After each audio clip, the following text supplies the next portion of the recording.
Welcome back to another exciting episode of MiniGrinder Paints Live. I'm your host, MiniGrinder. I hope everybody's doing wonderful today. I got some fun stuff planned for you. Let's see here. What do we got to do today? Textures and shadows. Wonderful. We're here with Paint Monkey Justin. Say hi, Paint Monkey Justin. You're really practiced. You've been practicing throughout the day? Oh yeah. I mean, it starts off with a deep vocal exercise and a hot thing of tea, you know. Yeah. You excited about doing some texturing today? Dude, it's money. That's all I could say. Texture is money. Texture's money.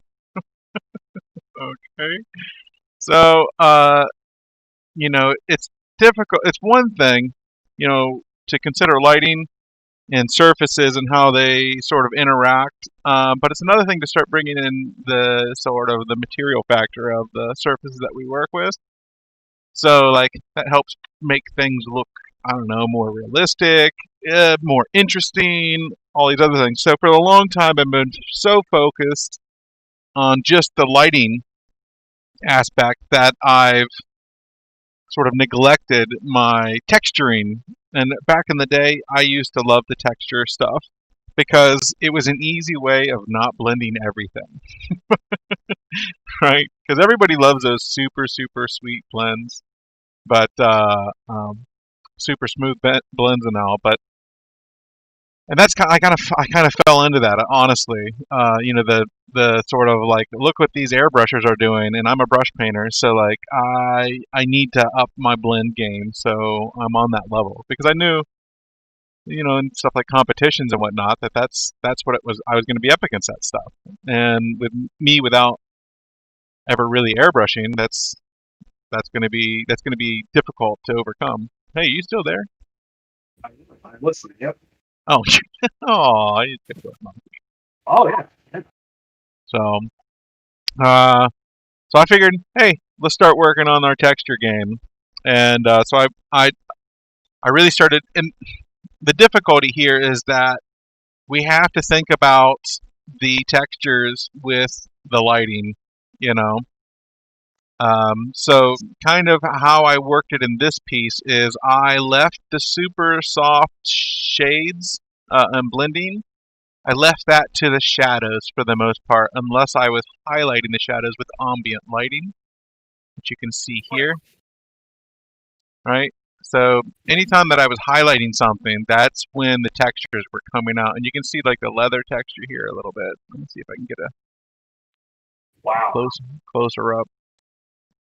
It could be better. I mean, oh, guess who's calling me? Give me 1 second. Oh.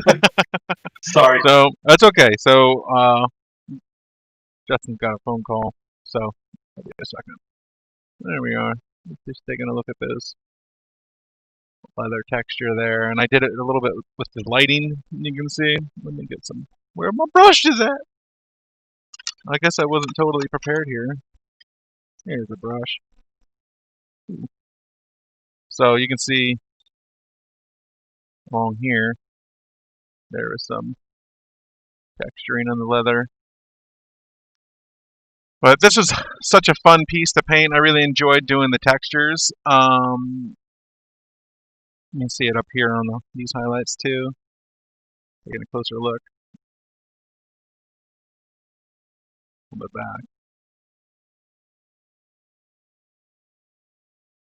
So yeah, this was a lot of fun. I tried deeply to try to work on the textures of things on this piece, and that's kind of what I'm going to continue to work on. Now that I'm feeling comfortable. I'm finally starting to feel comfortable with OSL after 3 years of working with it, 3.5 years of studying it. So now it's time to move forward. There's other things to focus on here. So I'm gonna start. I've already started this miniature by basically establishing the shadow spaces. Okay, and while the Ranger had a lot of different shadow spaces, going on. Basically how, because there's a lot of complicated lighting on this piece. Basically what I did was that anything from overhead was shadowed with Calian wine, like a burgundy color, right? And you can see that burgundy color here. And actually at the top, I use Asmodeus red at the very top. So you can see it goes, the shadows go from Asmodeus red down to Calium wine, and then into that Aslanti violet, and then with shades of forest green, and that forest green is another shadow space, and that shadow space is basically pointing towards the ground. So the ground, he's got this sort of ground illumination going on, and then so while there's the burgundy coming from over top, that casts shadows on the opposite side, so that's where you get the violet color from. So there's a lot of complicated light spaces and shadow spaces going on in here with this piece. I'm not going to do something so complicated with this next one. This is just going to be simple over basically two shadow spaces, and I might do a far off ambient sort of lighting from this direction or this direction. I haven't decided yet, but I would like to have just like a minor sort of ambiance, just a little bit, to add some color into it. But we're gonna do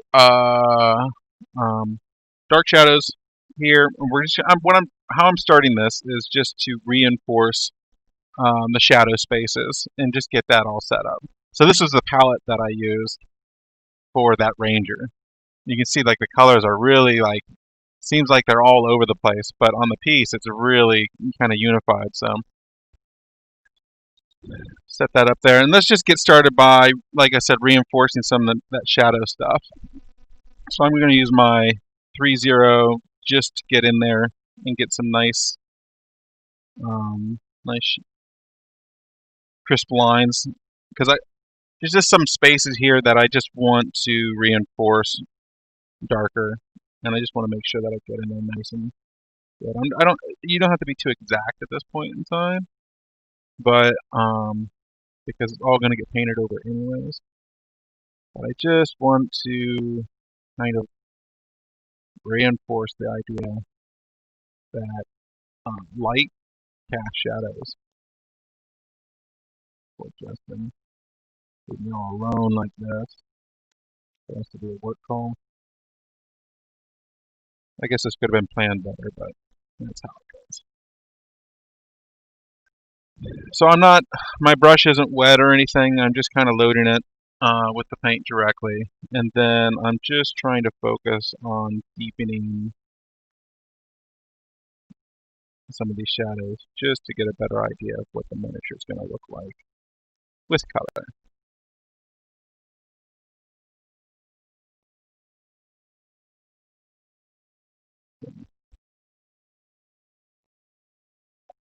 Go.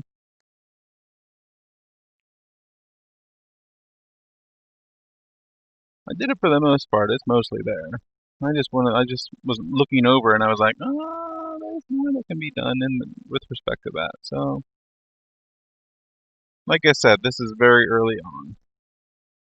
But what these layers do is influence what the midtones are going to do, you know? So I want this midnight blue to influence the tones of the midtone layers. And I think for the robes, I'm going to do like a brown, just a typical brown.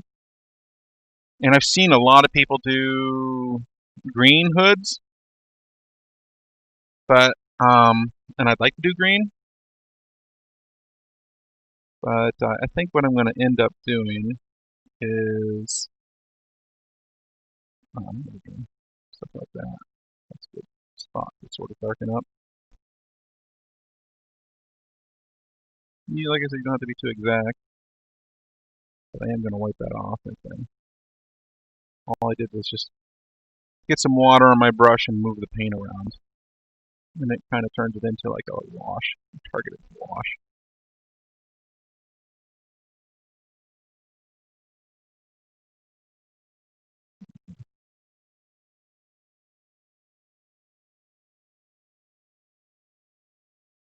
Sometimes you just use your finger to wipe off the top layers.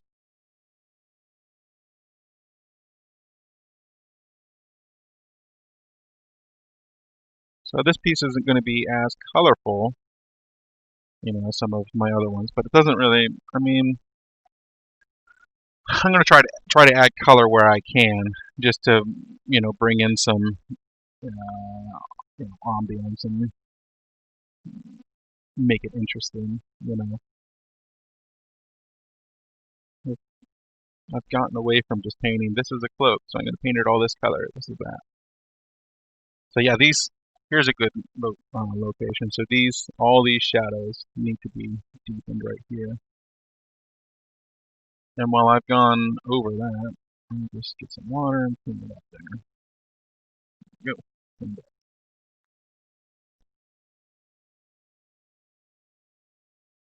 Just deepening these shadows.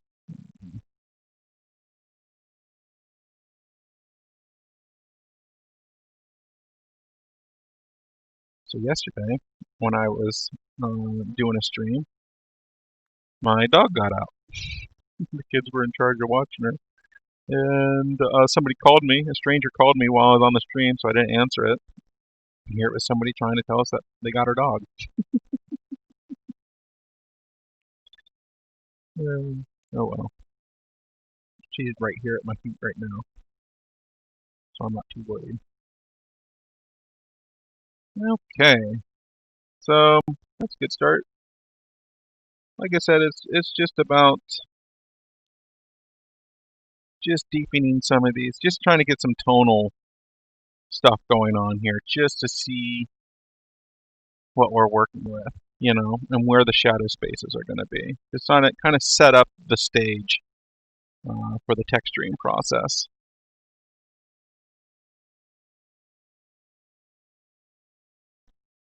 So I just cleaned the brush with some water, but now I'm just going to move that paint around. Right? I don't like how that shadow is right there. It almost looks like the fingers casting a shadow. So I'm going to take some of that away. It's okay. Should have more shadow down here under the.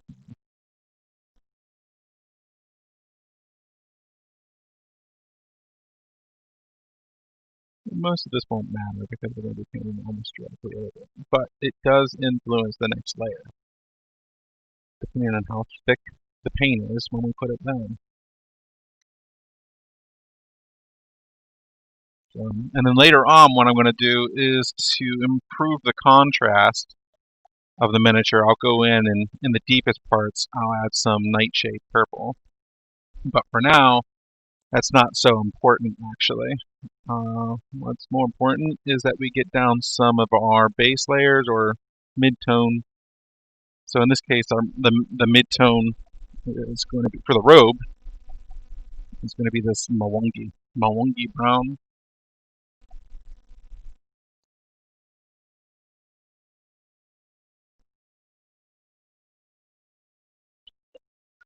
I'm going to switch over to my 1-0.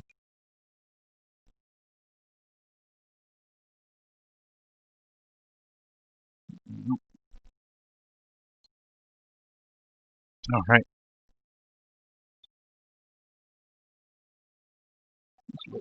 Here, just straight up, a straight loader. And when I put it down, so I want the fabric texture to go left, right, left, right, left, right, horizontal, right? So when I put this down, I'm going to just go in that motion. Now, I'm not going to be too careful here. I'm not trying to get any real texture, but it's good to be consistent, I feel. What's more important is that we're laying down the saturation. We're saturating with this color. That's what's most important here. So while I can't very well go up here very easily, I'm just going to try to even so. And then, like I said, just focus on trying to get that saturation to come out. So I think it's a better light here. Get my fingers out of the way. The middle doesn't matter so much. It's really the sides. So tap, tap, tap, tap, tap. Now I'm like push, push, push, push, push, push, push, push, push.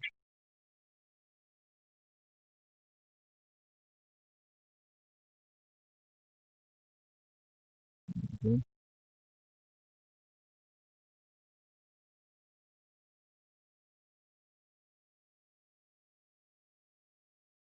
Right.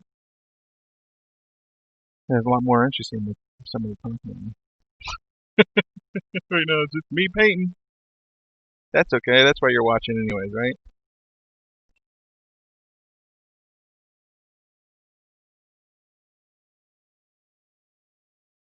Okay.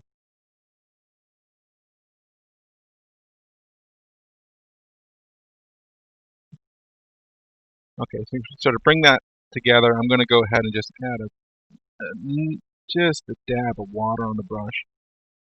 And I am going to paint right over that. But what that should do is create some shading, because now it's kind of like a heavy glaze, and so that what's underneath should come out. So now I'm just going to wipe my brush clean, all right, and then I'm going to take some of that excess.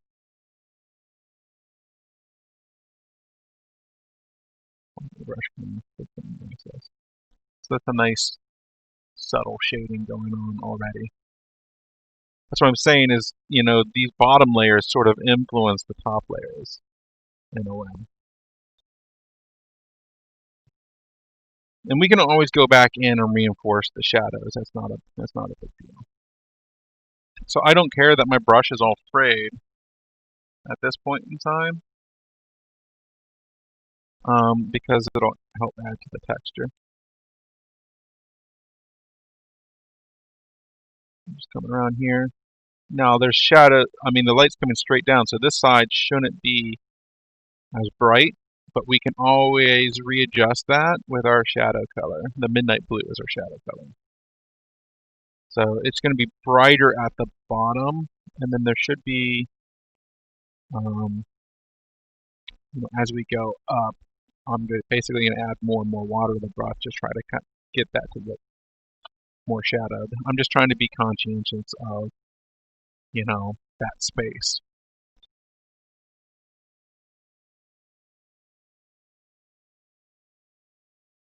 So when you're working with light and shadows, it's important to have that source of light in the backside of your head at all times. Now it's easier to do this with only with fewer light sources, but at some point in time I learned that um, everybody paints OSL.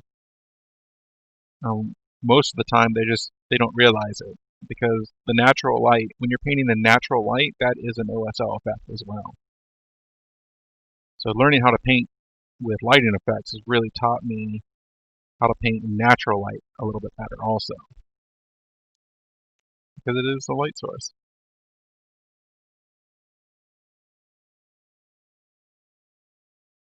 Like I said, I can deepen some of them shadows a little bit later.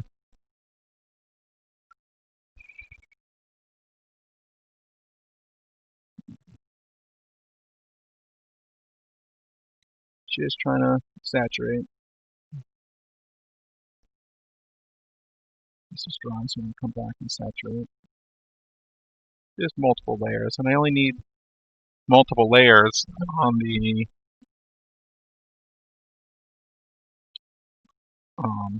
highest ridge. I don't need to saturate down here in the crevice anymore, because I already have some natural shadows going on here.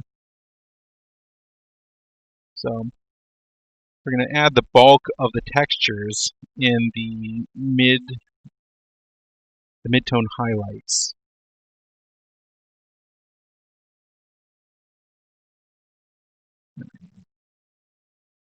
So again, this thing is going to be shadowing some here, but not so much at the bottom.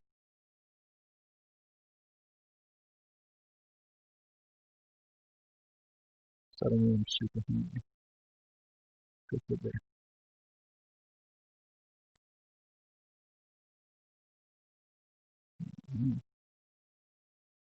A little bit of water on the brush, and now I'm going to a Oh yeah. little light All glaze. that. Oh, welcome back. Thank God. I was dying.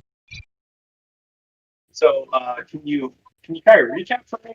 I had to step away, so I wasn't able to look at this. But as I look upon this, it's got this really beautiful, kind of like you're going with a night scene motif or what? You'd think that, but it's not.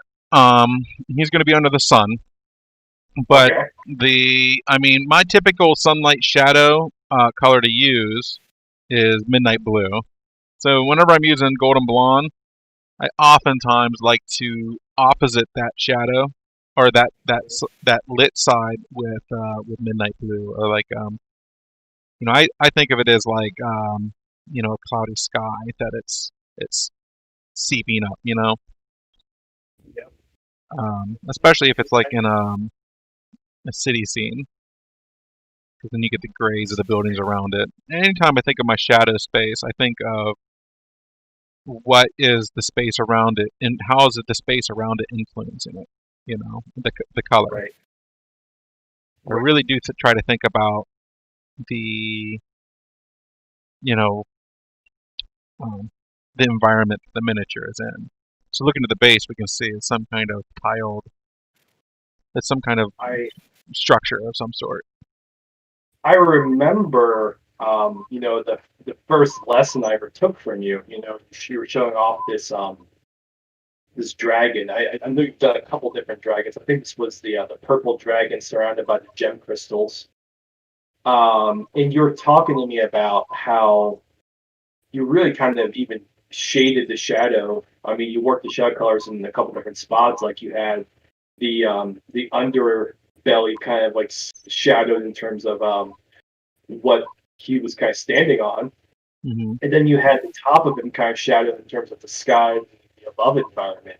Right? Yeah, yeah. So there's like whenever it's easy to fall into this trap of doing OSL just to paint all the details the same color, Right, you know, and it is a kind of a trap. You lose sight of painting, and it's okay to do that. But you lose sight of the what's going on with the natural light as well, or how right, natural light, or how when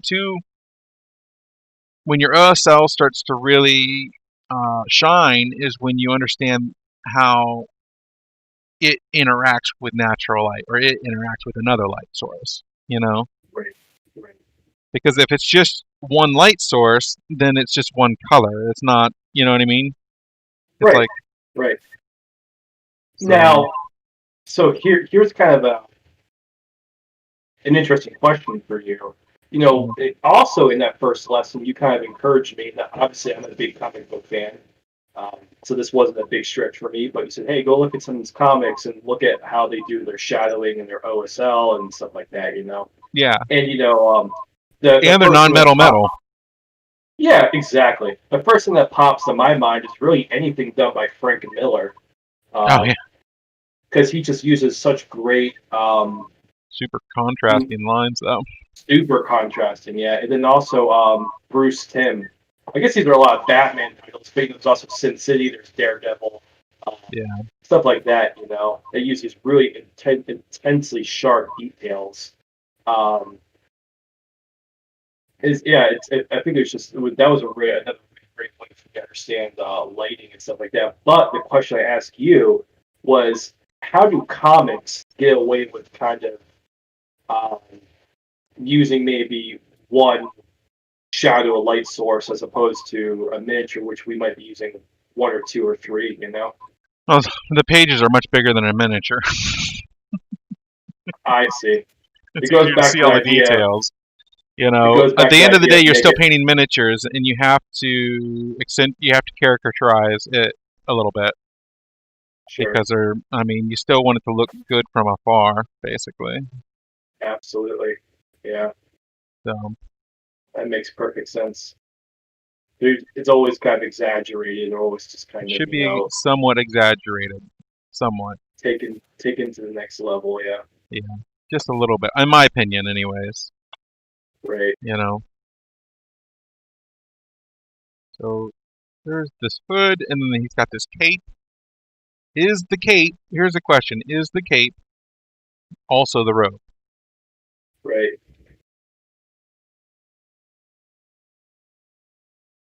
Is the cape? Oh, Oh, you know what? I have this miniature. Unfortunately, I'm not able to paint it right now. I was hoping to paint with you today, it's okay. but um, You got I excuses. kind of when I was looking at this miniature, I was kind of treating it separately because I thought it would give me the option to create an interesting contrast color. You know, like Yeah, sure.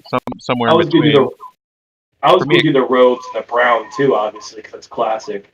But classic. then like A lot of people do maybe the green cable. for the hood, and I was thinking about not doing green for the hood. Yeah, I was thinking red. Uh, Red would be I okay. was, White would be okay. yeah. I just did white. I guess I could do another kind of white. You know. Well, I mean, white is a challenging color. There's so much you can do with it. You can even, if I was going to try and make this guy a dirty hobo motif, you know, You say dirty get his hobo? dirty hobo. Oh, He's also barefoot, okay, or he's sandaled or with sandals. sandals. Sandals. Colonel Sandals. You say Colonel Sandals? Yeah. Jesus. So here's the thing. You know, as I'm as I'm going here and sort of saturating these things, a lot of these other items here actually can be based in the same brown. I feel like, Right, for the most part. right. But Why would you? What's kind of the thought behind that, though? because they're all the same, they all have the same. Back in the day, I used to do that. I used to basically just what could be a base color for all of these things, and then I would just blast the whole thing with like a nice light glaze, and then it was based. It was good to go, you know. But now I'm more concerned about saturation. But I think Right. it would be um, a good start just to pick a good color to do that with. I don't think I'm going to use this because I want to distinguish the robes from the other stuff, you know, so I don't want to use the same Right. brown.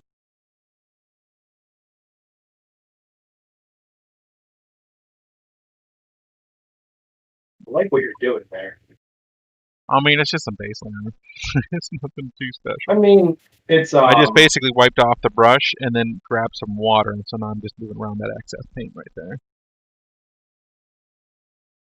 That way the base layer that's in there will influence that space a little bit. you know what's kind of interesting. When I first saw him in that blue light blue motif, I was just I thought it actually seemed like it'd be kind of a really cool like nighttime or cell effect for a second. You know, I still kind of like that blue. I'm actually kind of I Oh might yeah, I kind mean, of try. I might, that's what I'm talking about. When you like, if I were to do a nighttime thing, it would all be in that color, and I would just basically work on the tonal values, and you could do that, right. you Just know? but and it would basically be a shadow motif. There'd be no light except for like maybe the moon or whatever, but Right? Yeah, there's but no you there's can no pull that off. But the real thing is like you should have some natural tones come through. They should be so subtle, and that's a good study in of itself, you know? You know what? I nominate that that's an episode to do later. It's just an all shadow figure. I get the feeling that it wouldn't be terribly different than some of the stuff you've already shown me and what you talked about. Like when you were doing that face on that elf mage, you know, the other Hmm. day, like I kept saying like I sat here and watched you do it. I still don't know how you did it, but I think you just kind of gradually introduce that flesh tone blend a little bit more and a little bit more each time until it just was there, right? Right. So now I'm just going to grab that midnight blue. I'm going to reinforce these shadows here.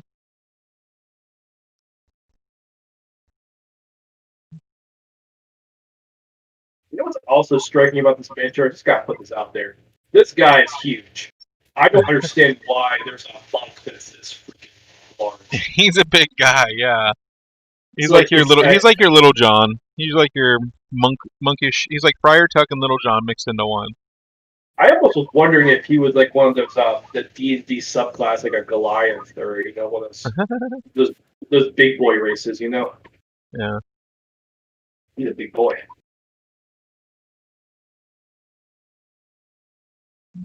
I don't feel like there should be some more brown in there.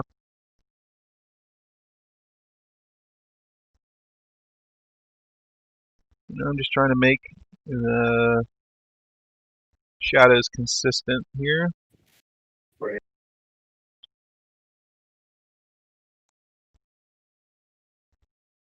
It should be a little bit darker right here. And this is just kind of like I'm sandwiching in. This is how I blend. As I sandwich in, I come from both directions. I come from all directions. It's layered on. Okay. It's reinforced. It's, you know. I was about to say, usually men can only come from one direction. Oh Jesus! It seems you're always coming from that direction. Yes, I'm the put one. You poor sexually frustrated fool. Again, deep shadows down here. Deep shadows down Yeah, here. deep shadows. Deep Now, shadows. is that a pure midnight blue blend, or is there any brown in That's there? pure. Yeah. And then I'm going to go ahead and then say, hey, this whole area should be pretty shadowed right here. Wiping the brush clean. And now I'm just going to kind of move that. Just blending the edges. A little bit there.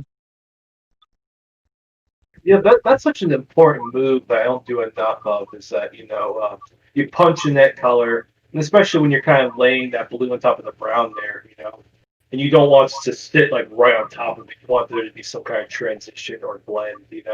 You kind of go back, wipe your brush off, and then while the paint is still wet, you kind of Move it around.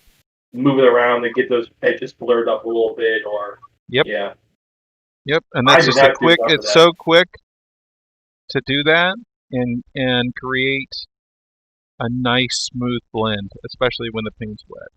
It's just so easy. So wiping the brush and then coming back with a clean wet brush and then just moving the paint. And so that's that. Painting is not all about putting paint on your brush. Sometimes it's about taking the paint off and putting some water on. Like there, I just wipe my brush clean with my sponge. Now my brush is a little bit wet, and I'm just gonna move that around.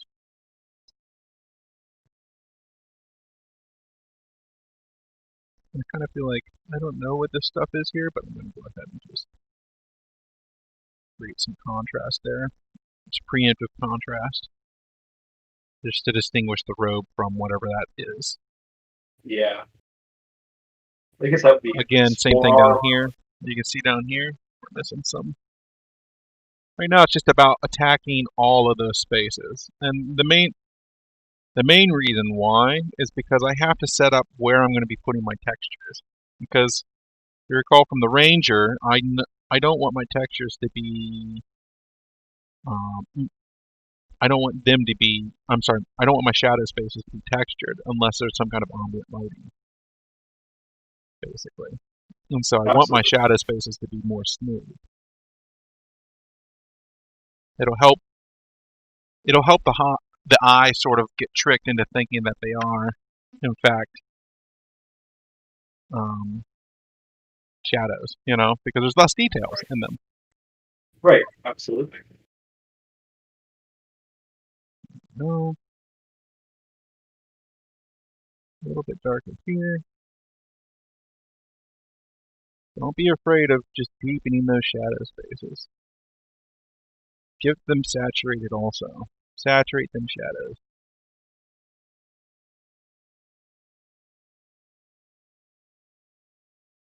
Super important. Super. Super duper. All right. So one of the challenges I had early on with this guy, I took a stab at him a while ago, and um, and also what initially attracted me to him was he's got these really great deep pockets in those robes, which really give you that ability to give you such great shadow color in there, and then kind of they ripple back up so you can have a great highlight there. Right. Uh, what I found was that I guess I don't know if my mid-tone was not a good choice or what, but I had like this. I think I based it like an evening shade purple or nightshade purple, whatever that one's called. Yeah, nightshade purple. Nightshade purple, yeah. And then I was putting the brown on top of it, and as I was just kind of looking at like I had a hard time making that purple and that brown talk. Like it looked really weird. If that makes any Hmm. sense. I mean, it So I've been should. trying It's to. purple. Oh, you mean Is the it? nightshade? Well, nightshade's Yeah, almost black though. It's probably it might be because you're going straight from the nightshade to the brown. the brown. I don't know. You might need some kind of something in between if you're maybe that's what your eye is searching for. And I so that's guess, why I and I kind of guess start with a brighter shadow color usually, and then I'll go back through to improve the contrast, deepen those shadows by just kind of the same way I do with highlighting. You don't want right. to highlight too much. You don't want to deepen those shadows too much either. I guess, and so I guess that makes sense. I remember you also talking to me once about how, you know, the shadow is also kind of like your anchor. If you start your shadow color way too light, like pink, it's possible. But beyond that, like you're gonna have a really hard time. Kind of, there's no headroom to go beyond that. Right. Um, and so I guess I might have taken that in the opposite direction where I put the anchor too low, and I need to kind of bring it up a little bit. Mm.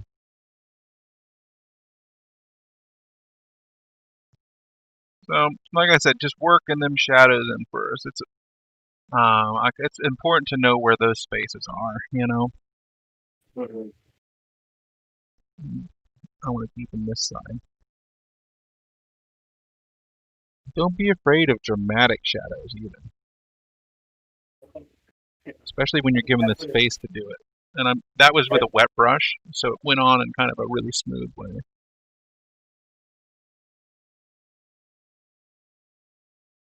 It has a nice blend between that. That's almost like a glaze, really. Oh yeah, yeah. I mean, for me, it's always been about regulating the water on your brush so you can just go straight into a glaze. I don't mix up the glaze. The glaze is on the brush, and Right, it's a mix between right, my sponge water and the paint that I'm loading with. right. Absolutely. And so I just grab some water and then I'm just moving paint around. Wipe my brush clean. Go grab some more midnight blue and come back in and now it's still wet on there, so I shouldn't have to add too much water. But if it ever gets out of control, like there, just go and grab some water, clean the brush, and then we're gonna move it now.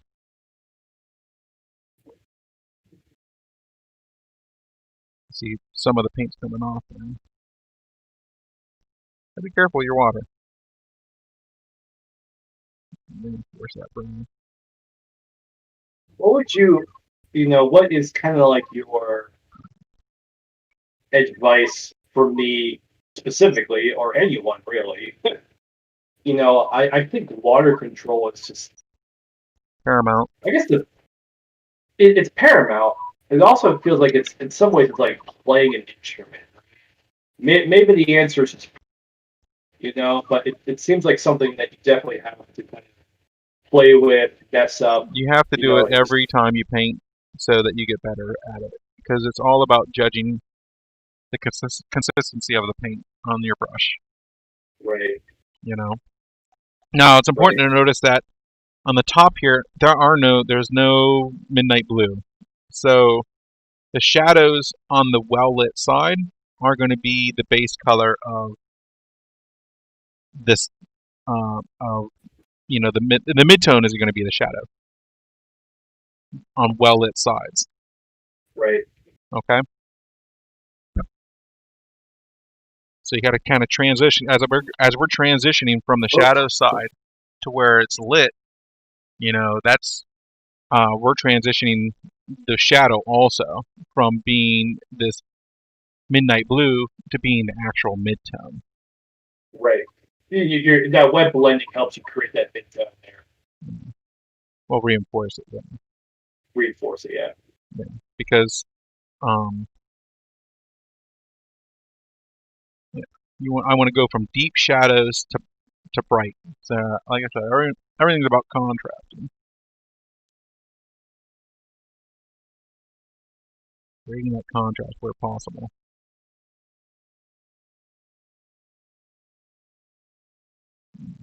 Real quick.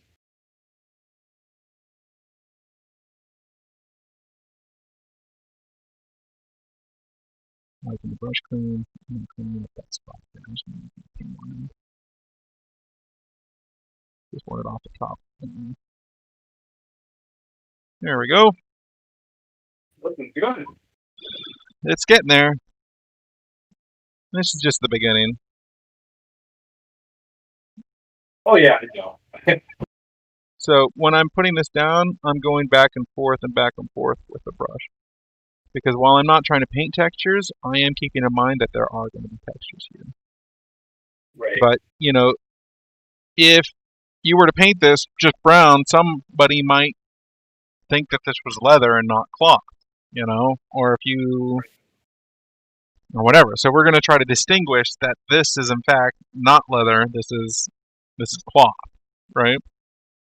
So in that way, you're basically. I mean, I know what you're about to say. It's all just light physics, right? Yeah, OSL, non-metal metal, sure. texturizing. It's all about light. Beyond just that major maxim or that major principle, right? What could you kind of roughly run over? You think what you feel like the major texture differences are between metal, cloth, and leather? I Like think leather is more of a stippling kind of situation. You almost kind of like dry brush stipple to where you're trying to, you're more, stabby kind of with it. right. And for cloth, you know, putting in some like oh, some loom lines, you know. What I'd like to experiment with is doing like a crosshatch also, Yeah, for a I different guess kind of cloth texture.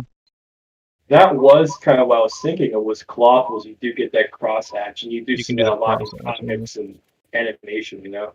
Yeah, but not. I mean, it depends. It depends on the cloth. It depends on the fabric. So, I mean, we're gonna just kind of keep it simple here and go horizontal with these ones for the hood and probably for this too. Or maybe it might be kind of cool to do a crosshatch. I don't know. Right. I've actually never done it, so I mean, I could. I guess it would be a lot like crosshatching, with painting and drawing, inking. Yeah. I've done that before. I've never done it on a miniature though, so I'm apprehensive just because of this size constraint. But I know I it's get possible that. because I think I've seen it out there before too. Yeah. You know, Yeah. I um, totally get that. well, we can give it a shot. We can give it a shot, I guess. No, why not? Give a little shot of roux. Yeah, a good area for that crosshatch might be the hood also. But because if you look here, so we have an issue, right? If we're going horizontal lines, I would go horizontal. I would go perpendicular to this edge, right? That's how I would do my horizontal lines. Right. So if I do that, the horizontal lines would follow along these things. There's not a lot of Yeah. space there to be doing that. But if I had Yeah. some vertical lines in here, it'd be easier, right, to go along these. So Yeah. that's like planing this out. Along here, it'd be easy to just do horizontal lines because all of these things, they would be perpendicular to the folds, Right. right? And that's why I'm Right. looking at it in that way. But yeah, it's a kind of a whatever. So I'm just going to go use up the rest of this brown and just to make sure that this is nice and saturated on the tops. Just keep on putting those layers down.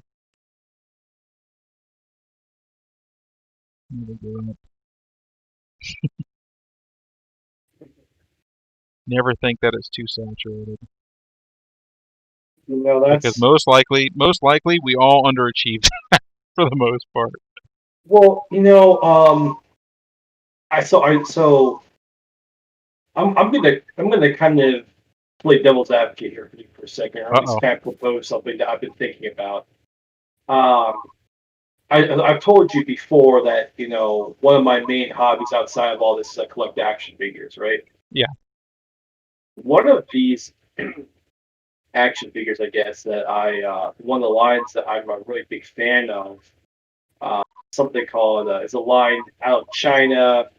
It's called Acid Rain, and they're hand painted, Oh and wow.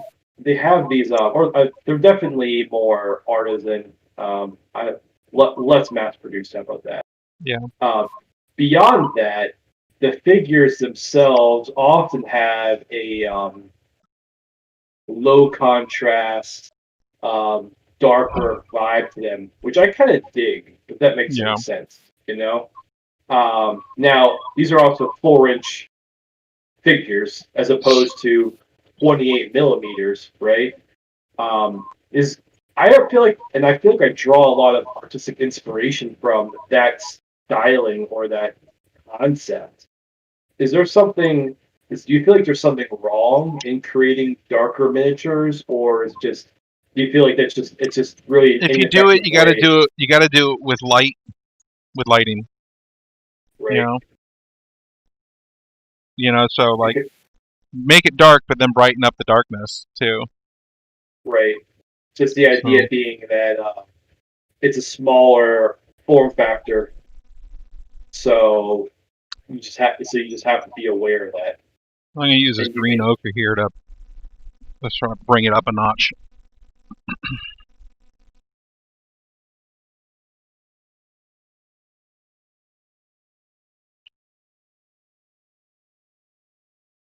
Okay. bring it up a notch, y'all.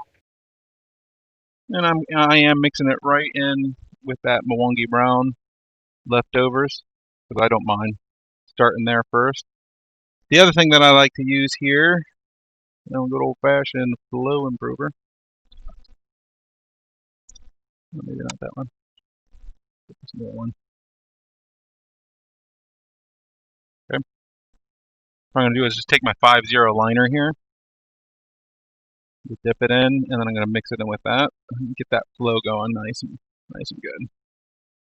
And then whenever I put this on, I'm gonna paint the highlights with the lines, basically. Just be consistent. Okay. Right.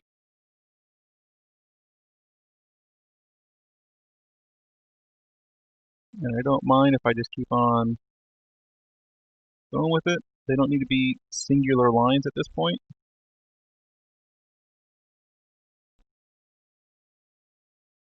Okay.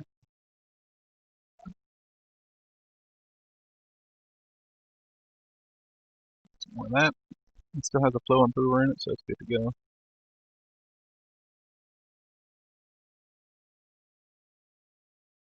These folds make it easy. Not that one. Got this little extra fold, like, that's okay. I I love that. I mean that crosshatch is just. I mean that's essentially what you're doing here is you're creating that little crosshatch texture on the line, right? Yeah. It's that's looking fantastic. Yeah, And it's like it's the first real step, you know. Let me get some more brown out to getting that texture out.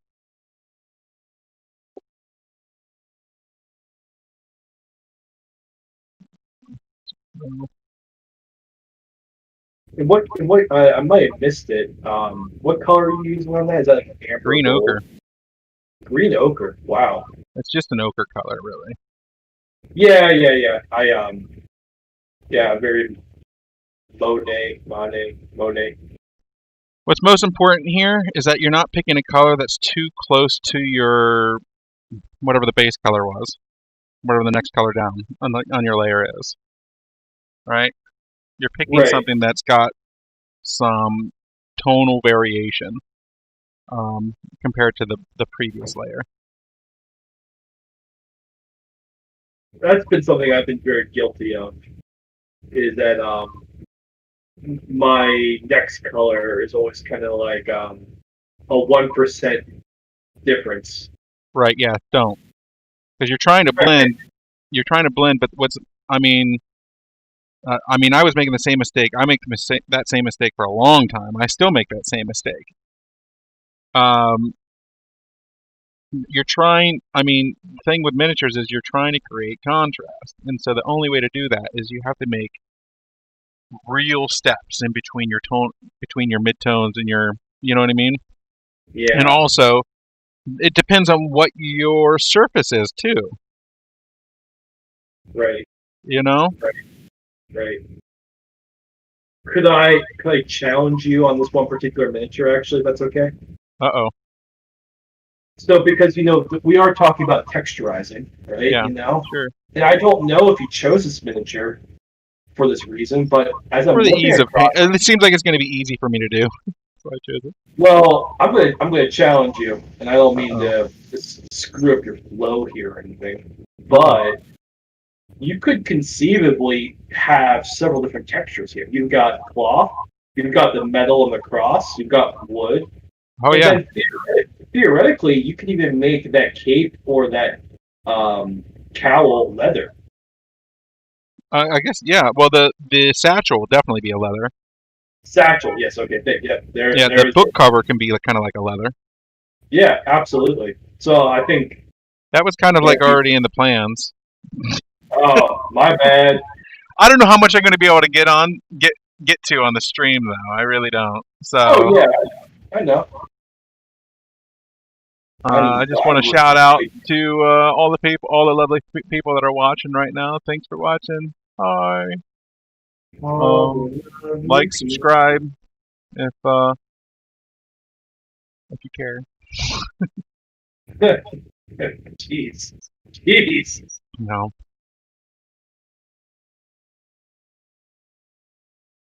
If you don't care, that's okay too. Like and subscribe if you don't care.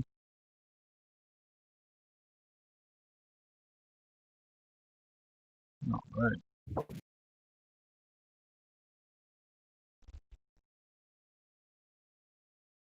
And I'm just basically building up this texture.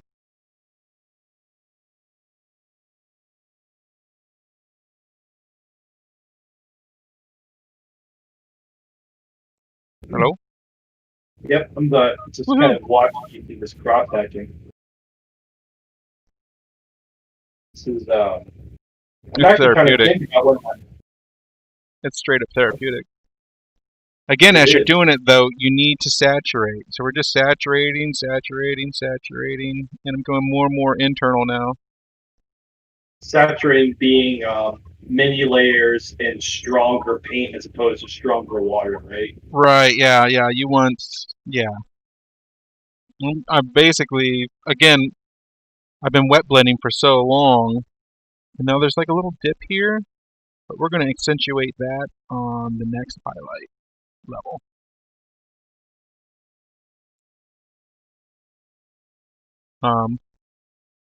What was I talking about?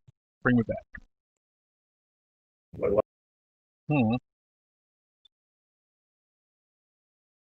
Blood in the drain. Living the dream. You know what they say, a nightmare could be a dream. Yeah. Oh, is that what this is? No, I'm joking. I'm joking. This is one of my favorite quotes. Hmm.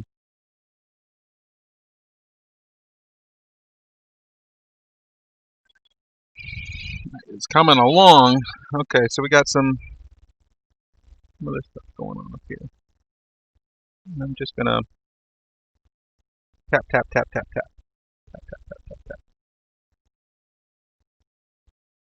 tap, tap, tap, tap, tap. Yeah.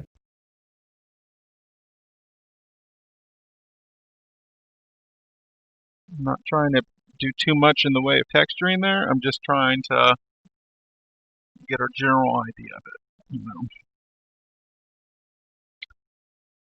We're going to build the texture up over as we highlight, basically.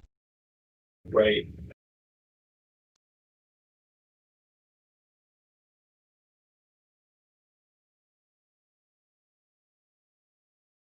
I guess that really works out well because each time you kind of cross hatch, you never really cross hatching in the same place, and it really kind of Yeah, it just builds up. builds up. Yeah. And we don't have to be too careful at this stage because it's just starting. Man, it's this. I tell you, if I had done just this so far, I'd be like Woohoo! way happy. Yeah, I'd be way happy. I'm pretty happy. I mean, as as happiness goes. Let's grab some flow improver to get some of that paint moving again.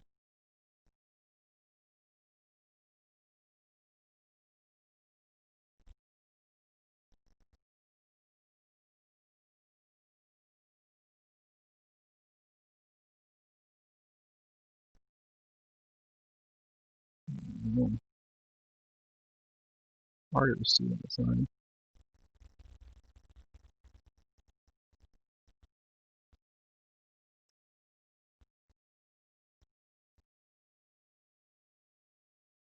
I'm gonna do the around the bottom a little bit more.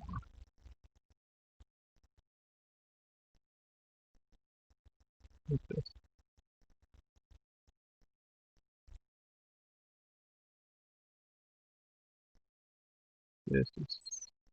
Just a smidge. Just a smidgen.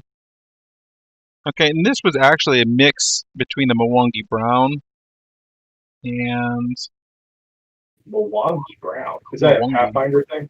Yeah, it's a Pathfinder thing. I'm gonna soften these edges here.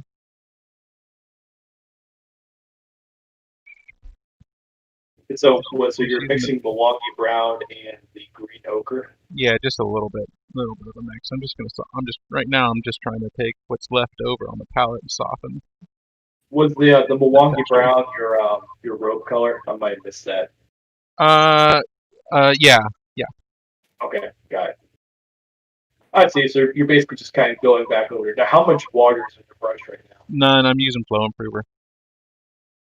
But in that way, you're still kind of. Would you say you're kind of glazing over it, or? Yeah, these are kind of like I'm just trying to get the paint to flow right off. That way you get these nice strokes.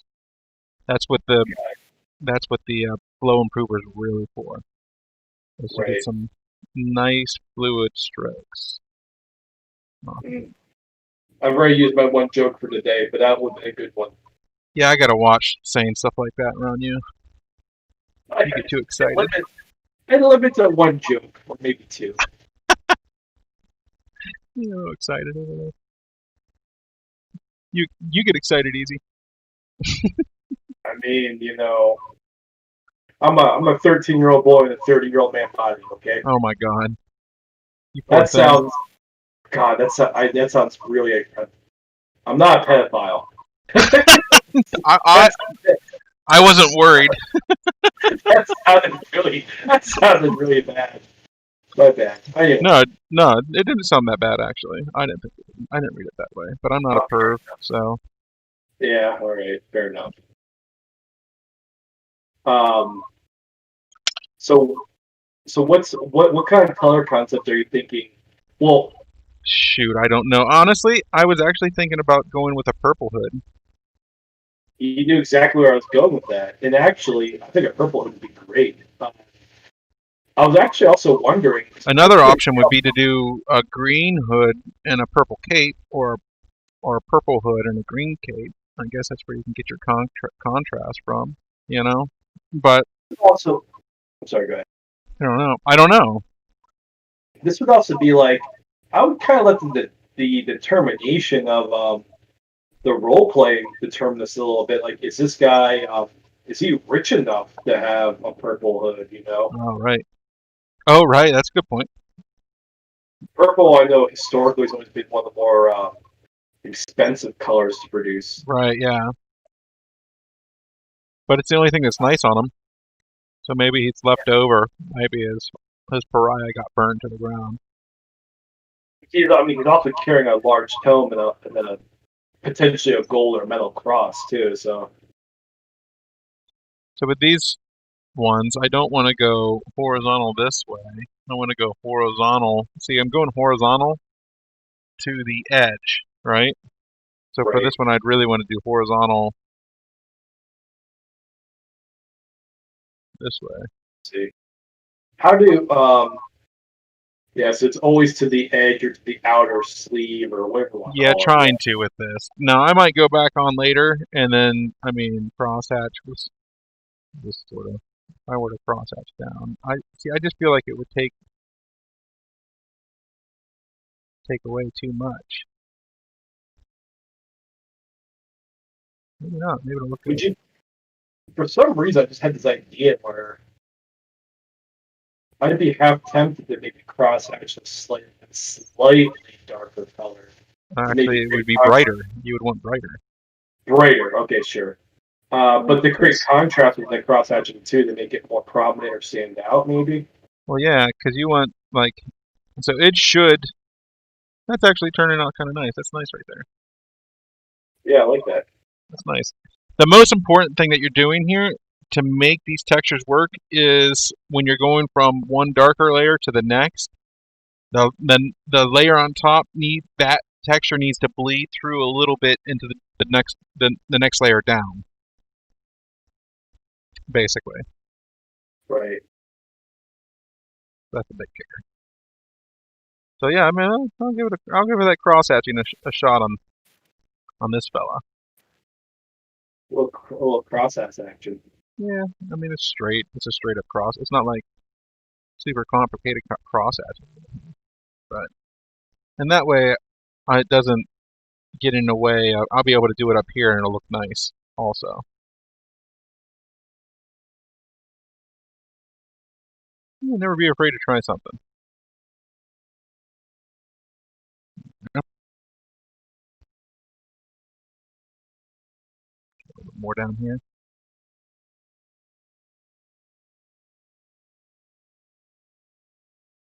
And what I'll do is I'll use the shadow color to go back and reinforce those folds, basically, with like a glaze.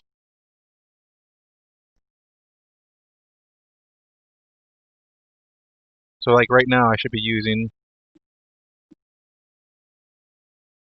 instead of a mix on that top area, if I really want to crosshatch that, I should be using just a straight green ochre with some flow improver. Keep those lines moving.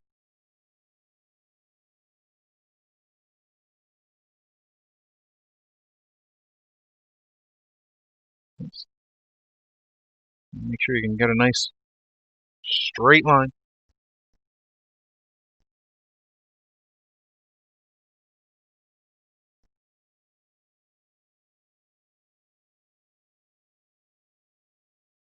Like it. Yeah, I'm not getting that nice straight line. Be afraid to put some pigment on the brush. There's some nice straight lines.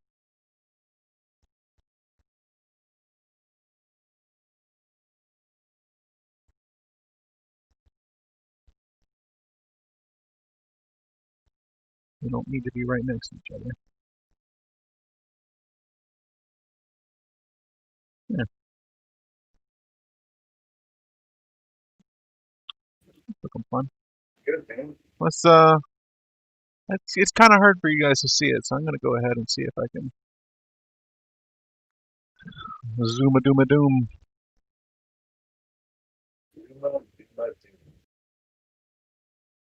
Kerblam. Oh, there we go. Oh, yeah. Oh, You know? that's looking good. I like that. Yeah. This one seems to be a little messy over here.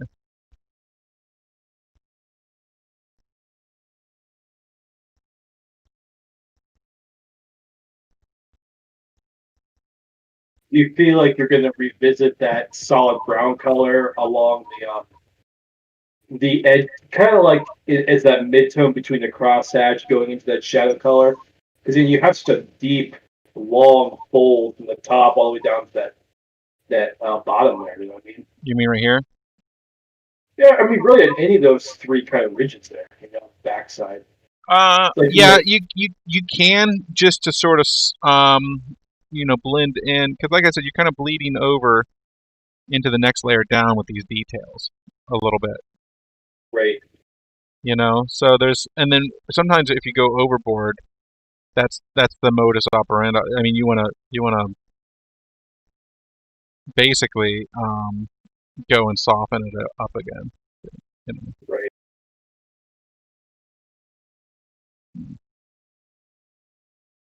get it flowing, get it flowing here.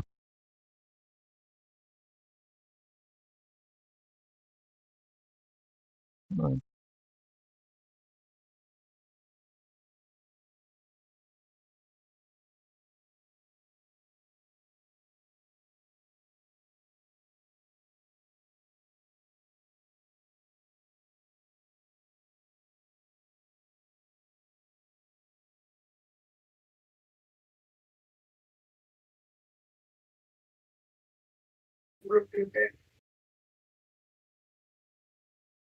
Well, hey, this is where the camera is. That's where the point of interest is. Come on. Go back to this.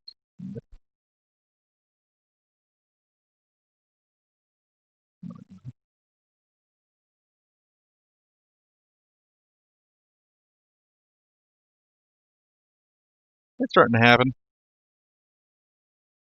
Oh yeah, something's happened, as you like to say. Something's happening.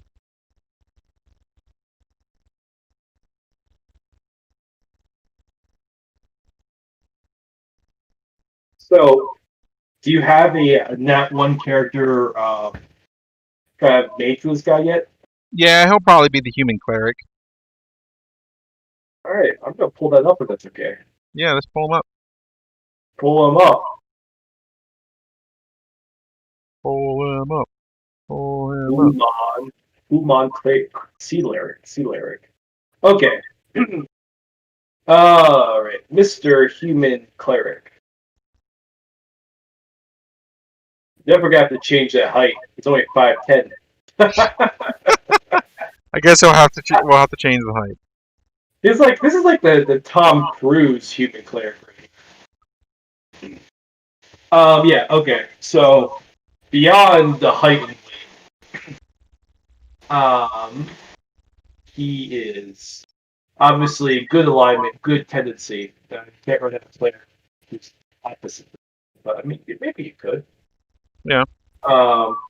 Traits: pious, compassionate, anxious, and I guess his status is content, as in he doesn't really want for anything, but Right. he's not rich either, right?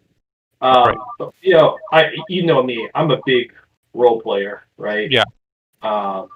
Pious, compassionate, anxious. So That's you a kind of pretty already know how to play him based just on that.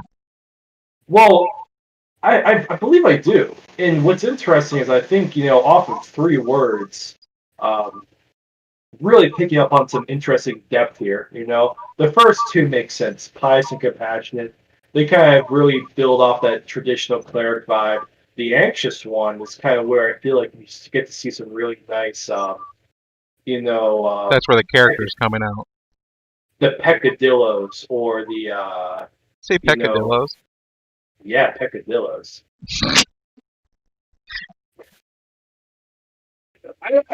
Is that not the appropriate word here? I don't know what a peccadillo is. A peccadillo is a fault. I think it might even be small, relatively unimportant offense or sin. A what? According to Google Dictionary, it is a small, relatively unimportant offense or sin. It could be Oh, like a delinquency, indiscretion, stuff like that. right. Okay. I guess I was just using it in terms of a weird character trait, a Right. nuance, right? Right. Yeah. So yeah, but that anxious, that he's just like, so suddenly now I'm thinking like, what would he be anxious about?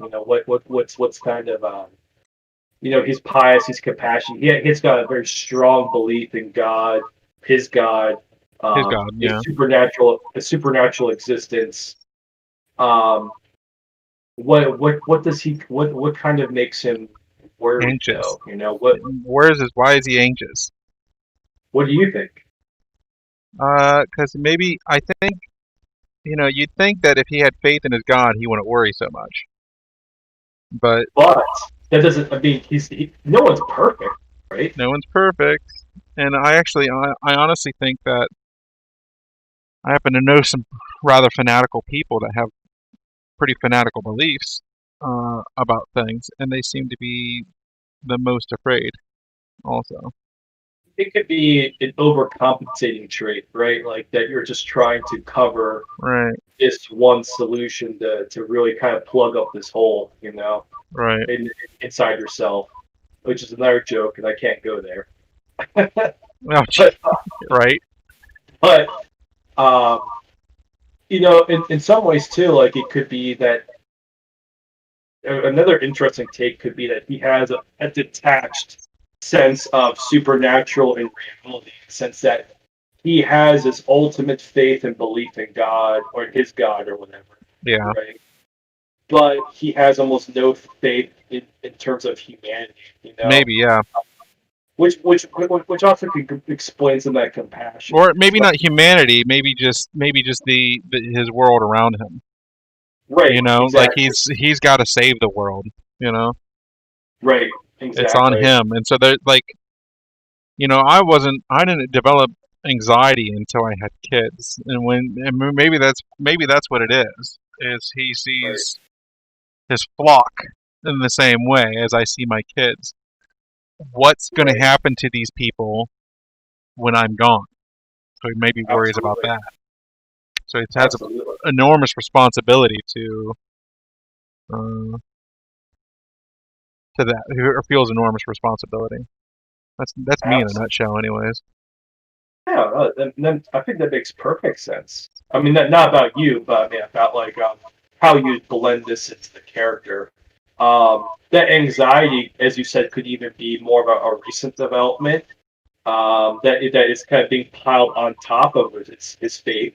Might be challenging his faith, Yeah, Um, so all in all, this is a really great character just development here, and I kind of like how you chose these trades, and he just wasn't a goody two shoes across the board. You're giving him some three dimensional um, yeah. I personality mean, here. that's the benefit of the trait system and with the alignment and stuff.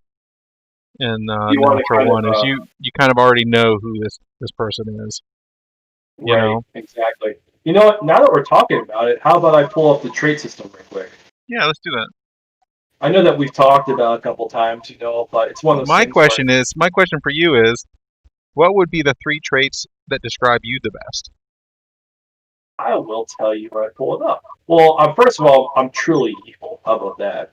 Bullshit. I Bullshit. You're truly good, is what you are. don't know about that.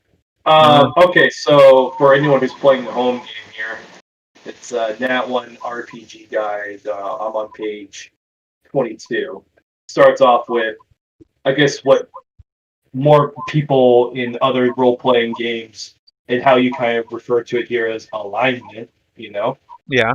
Oh, The way you described it in the book here is a generalization of their moral compass.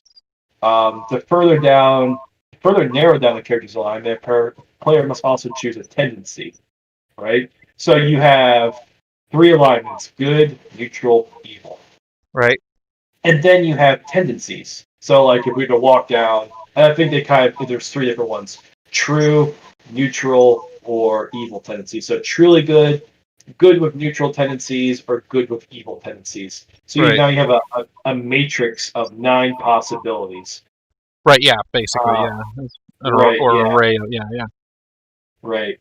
Um, it's tough, I mean, it's tough to kind of put where you are, I think, real, yeah, yeah. And I like how you're showing this as a spectrum too, right? Right. Um, yeah, I think we'd all like to believe that we're good with neutral tendencies. I think that's kind of I where mean, a lot I of us, think I'm capable of if somebody were to hurt my family members in a really, really bad way. I'm right. capable of some pretty nasty things. Possible. The I would question not feel is, great. I would feel horrible about it, but right, and it would probably ruin me for the rest of my life. But yeah, if and that's kind of like what is good with evil tendencies. But somebody who, the father whose daughter was violated, you know, no, and killed, they are does he good. have it in him to pull the trigger on the aggressor? And They are that's good, a harsh thing to example, but that's exactly, the right, the person who is good every single day, and then it takes some stressor to break them. right, There's that's the difference between good with evil tendencies and right. good with neutral tendencies, or even good Well, with good so tendencies. I'm gonna throw a philosophical football down the field here and see what you think. Okay. Okay. So here's my little blurb for you. So I have two different thoughts. One is um, what is a tendency, right? And I can even look it up, but I feel like a tendency is more of a common occurrence. Like I have a tendency to do this. It means like Sure. you Yeah. may not. I mean, I It's guess I it's used like a very idealized situation, but yeah, I know I get what you're saying. So, right. and you're right, So actually. well, I guess the question there is you see where I'm going with this, so I'll just kind of wrap it up. Like ultimately, what determines anyone's morality? Is it more about what we do every time, what we do some of the times, or those really, really rare, chaotic moments And that's where, kind of like, yeah, I know what you're talking. Sorry, go ahead. yeah, I'm just saying, like, I don't, so right now, every day, I do what I do every day. Sometimes, well, if I'm lucky, I get to do some other stuff. And then other days, I'm not expecting there to be a home invasion or to have something horrible come across me. So how's our morality really defined? Is it what we always do, what we sometimes do when we have those options, or in those one or two moments in our life where we're completely sidetracked? And what's interesting, I'll say this before I let you talk, I'm sorry, is you also have to reflect on our legal system, Sure. right?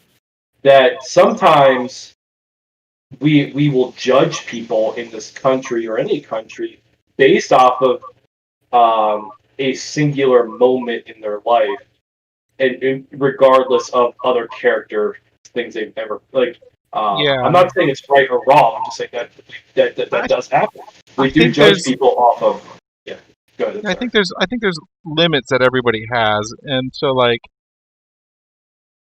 just because you're capable of murder, um, if you're good with evil tendencies, for instance, if just because you're capable of murder doesn't mean that you're going to be a murder hobo. You know, Right, it means that you need to be motivated to do so, right. in the whatever. But If you kind of believe like behaviorism and other things, it's kind of like yeah, underneath. right conditions and underneath the right But circumstances. but beyond that, that's kind of why the traits are broken up into three categories: good traits, neutral traits, and evil traits, basically, or bad traits. Positive traits, negative traits, neutral traits. Because if you have a good alignment and evil tendency, then you're going to get one positive trait and one negative trait. You have to choose the negative trait, Right, you know, right, and then you get to pick one other trait, whatever one you want, really. right. So let's talk about this. So So we have the that's kind traits. of how you sort of I mean that's how your character is nuanced further in your alignment, you know. You have a list of 20 traits, each one of them having, um, this is very Aristotelian with the golden mean type of concept, Aristotelian ethics, Um, you have, for example, in this one spectrum, you have astute, familiar, oblivious. In so many words, I guess you can consider this to be So just so you're so everybody, so you have astute, familiar, and oblivious, and that's one line. That's the first line on yes, the traits, and basically all those traits are related to one another in some sense. You know, like astute, intelligence familiar, and or oblivious. So that's the yeah, positive, neutral, and negative trait. negative, negative, yeah. So, you know, okay, the second one is brave, carefree, and anxious. I guess you can consider that one to be a courage spectrum.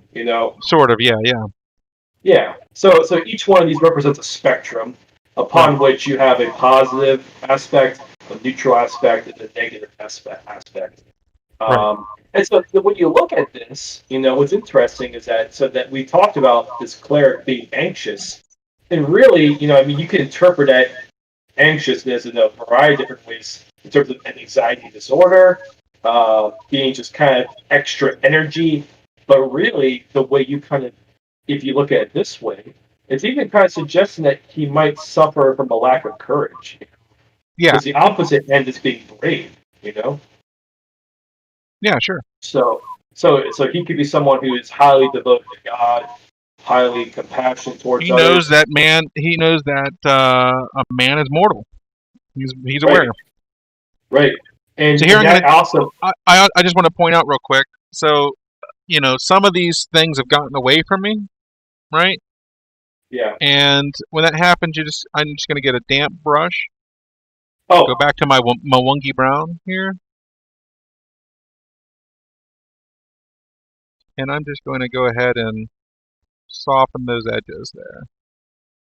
that's exactly what I was wondering. Was if you're going to kind of try and go back and punch in some of that brown Yeah, between the cross hatching and the shadow on the sides there. Yeah, yeah. And you asked about it, so I had to stop you and show you. great. All I right. like it. Yeah. And honestly, that's a good step, anyways, to do because it's a great way to blend that cross hatching in with that next layer thing. I'm Well, just and using a clean some brush and people, water to wipe away the excess there on the top. I know that some people would say like, well, I really want ground rooms. Right. Um, Yeah. and so it's like, well, okay, so you start off with brown, and then you work on the cross hatching, work on the highlights, and then you might walk away from the brown aesthetic, but then you want to kind of come back in there and punch in that brown to really drive home the fact that he's wearing brown robes or whatever. Part of a glaze, what it does also is it marries the layers together, right? So since I'm using the bottom layer and Right, that top layer of the midtone, right, because that's I don't consider that a highlight. I consider that whole thing the midtone. And so I break right, down my midtones into two parts oftentimes, right? And that's right, where my smooth blends, my smooth color transitions come from. It's because I'm really breaking up those things. But when you use a glaze with the bottom layer and glaze over a top layer, then it's just automatically going to smooth things together and marry those colors together, and also sort of like muddle the details a little bit. And you want that a little bit in this case, you know. right, And right. you can always just go Absolutely. back over. I mean, a lot of the best painted miniatures, unless you're super awesome and you can do it right the first time, you know, it's a series of just going back and forth over this, and that's kind of what we're doing right now. And we're working our way to the highlight the best we Yeah, can. I think So we're almost there. the quote that I've always hung on to. I know, wrong person, wrong painter. But Ann Forster always said, the difference between this and competition mini is just time. All the time, yeah. I Just spent time. too much time on that Ranger. That No, I mean, it came out fantastic. Thank you. And A lot of people really I liked it. I'm happy for that. I enjoy it too. It's a really interesting paint scheme, really complicated paint scheme also. But I kind of missed it a I'm little. looking forward. I was looking forward to simple lighting with this one. Honestly, Yeah, it was such a you you marathon. you've definitely done some crazy stuff here lately. With the I'm looking for I'm trying. simple. Yeah, I know what you're talking about. Yeah, that's kind of where I'm at. I'm just trying to not complicate my life here. I think it's And I'm just going. I'm just going around. I'm just. You see that here? I was just going around the edge. I didn't bother too much with the top layer of the because you mid-tone. wanted that color to be Yeah, it's nice right yeah, there. exactly. It's really nice Yeah, right there. right. Okay, so sorry. Go ahead. Traits. No, no. Oh, traits. Okay. So okay. So I'll walk down a couple of these things here. You got. Actually, what? We'll look at it in terms of how this guy is. He's the next one is the compassionate, considerate, merciless spectrum, which I guess I would call it empathy spectrum. Yeah. So he's got the positive, compassionate. So he means he's high in empathy, and then as we talked about, he's kind of low in courage. And then the last one he has is going to be what was that one? Passionate, pious. I'm assuming Mm. that's good. Yeah, pious, agnostic, reverent. So I guess if I'd kind of call that your religiosity spectrum. You Mm-hmm. know, Is so religiosity a word? I think there's a documentary on it. uh, so high, he's high concept in God, high concept in empathy, low in uh, low in bravery. So he definitely cares about people. He cares enough about people maybe not to hurt them, and he Yeah, himself does not want to be hurt. He's probably more of a lover, not a fighter type of guy. If we were really kind of put a looking at shirt how on these if you're gonna come down here. spectrums. Hold on, 1 second. If you're gonna come down and join us on the stream, you have to wear a shirt. Okay. Oh, food and water for me? Really? All right, hold on. 1 second. There we go. Is this with my bread too? Oh. Oh, but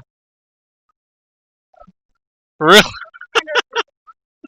Thanks, Ethan. Appreciate it.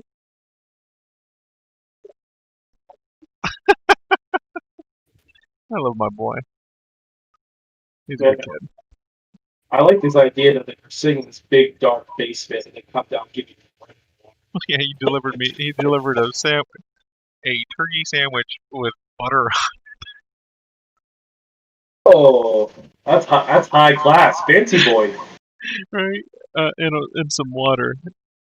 And right now I have to really use the bathroom. So it's like, bless his heart though. you What a good boy. I'm really fortunate to have such good boys. you do have some pretty awesome kids. They're good kids. They're really really good kids, and I couldn't be more happier and proud of them. Almost every day. They're a pain in my butt, but you know, it's why I paint the minis. I It's a just hard like life. how you. I like how you. There's this number 19 trait spectrum here. Romantic, cool, creepy. Oh my god. Oh, I want to make a creepy character so bad. Oh, I'm So, gonna have so much fun with that. what was the middle one? I forget. I didn't hear Cool. you. So I'm Cool. assuming he's somewhere between. He's just, yeah, He's yeah. cool. He's a Very, cool guy. he's cool. Yeah, he's a cool guy. You know? Yeah. Yeah. Cool guys can be neutral. They can be evil. They can be good. They can be, you know what I mean? So I felt that was just like, where are you gonna put? Everybody thinks he's just really neat. He's a really cool guy. What a cool guy. Right. So I could. I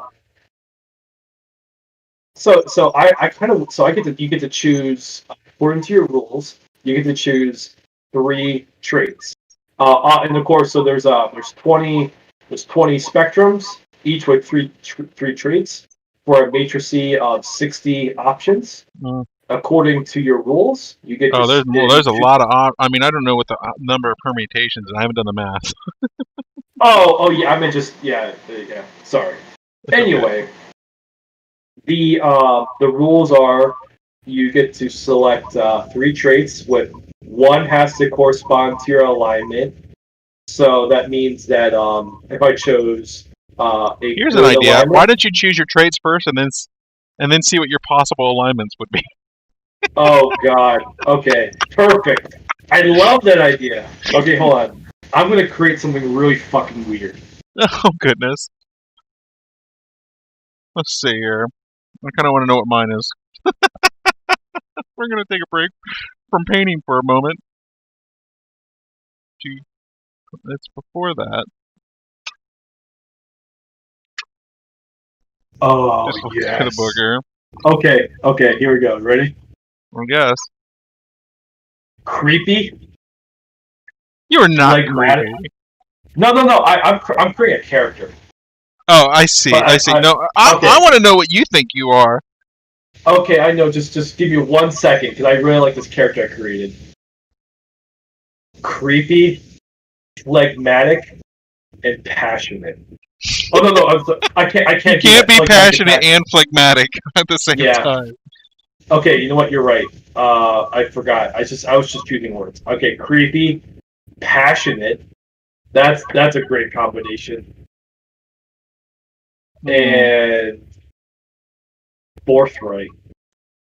Ooh. That guy would be horrible. Okay, so I would be. Here's what I would be. I would be. Goodness.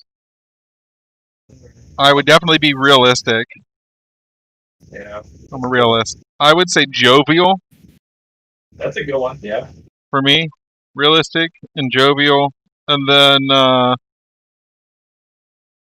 um, possibly lazy. Anxious. Ever since I had a kid, I've had generalized anxiety. And when I quit smoking. Yeah, well, that will happen. So, like kids and no smoking, I became anxious. So I guess I would be jovial, anxious, and realistic. What do you think the difference between inquisitive and curious is? That's a good point. When I'm thinking inquisitive, I'm thinking like in, somebody who would interrogate, right? Oh, okay. It's more of the intense level, right? Yeah, it's an Gotcha. intensity maybe. Yeah.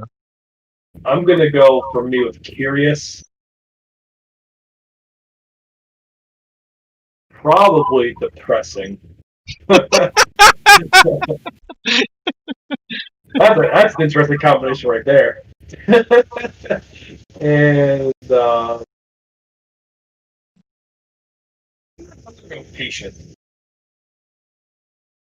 That's just my first glance, not looking at this too much. Oh, suddenly nobody Um, cares. We lost our viewership. is that because I created this It's probably really because I stopped stalk? painting. I think it's because I created a stalker archetype, creepy, passionate, and forthright. No, I thought it was creepy, phlegmatic, and I don't know. I changed it to passionate because I want him to be completely unabashed to Like I want him to be talking about all the stuff he's interested in, Right. Yeah. and he's gonna be honest about it too, about how creepy his creepy stuff is. Now, when I go in with my lines, I want to make them distinctly distinct. Right. Okay, so I Stronger don't want it to lines, look distinct blended as lines. much. I want to make them look slightly more distinct. Are you using the same color, or you Straight, kind of straight green ochre still, but I'm okay? really trying to get it nice, a nice saturated line out of it, though.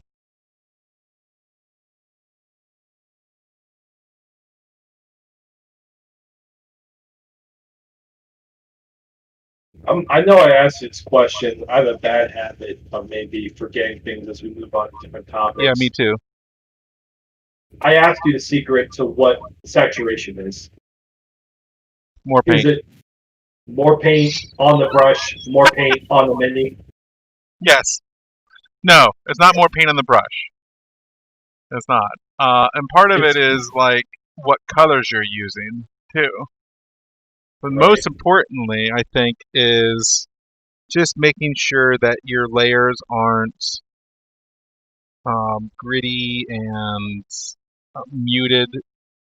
Part of it is the contrast between the different, um, the midtone and the highlight and the midtone and the shadows.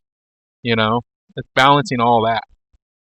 So on one half it's color composition, color choice composition, whatever. Sure, On the other yeah, half it is um, smoothness of the layers, and then on the other half it might be um, making sure you just have enough layers for it to kind of really have good contrast. I'm sorry, the contrast with composition, but the just making sure you have enough layers so that the paint doesn't seem like it's dingy in one coat.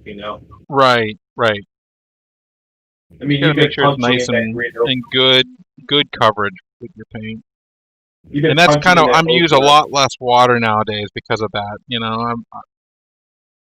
Because oftentimes you can mute your pigments, your paint, simply by watering it down. So that's not very good saturation. You know.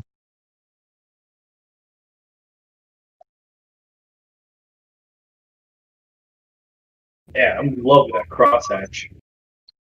And now we're going to deepen the vertical on this side.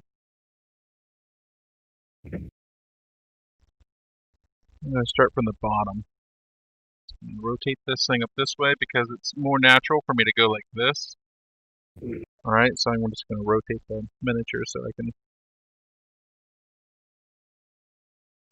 see what sticks. For Rizzle sticks, just trying to get the paint moving. There we go. Come on, get in, yelly dude.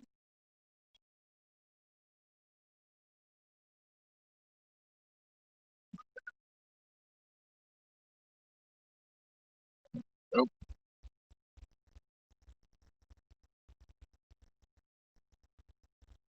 I'm going to start from the bottom and work up also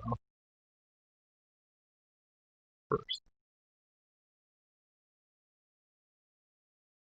It's not working for me. It's most of it's just about getting the right consistency with your paint. I don't want to use too much flow improver because then it's going to come off more like a glaze. And it's not going to saturate as well. It's a fine balance. Just getting that little boogie off the end of my brush. It's a fine balance Get a between little, all that. get a little buggy going off the brush door. There's a little boogie on there or something. Little bogey. So, Bugging it.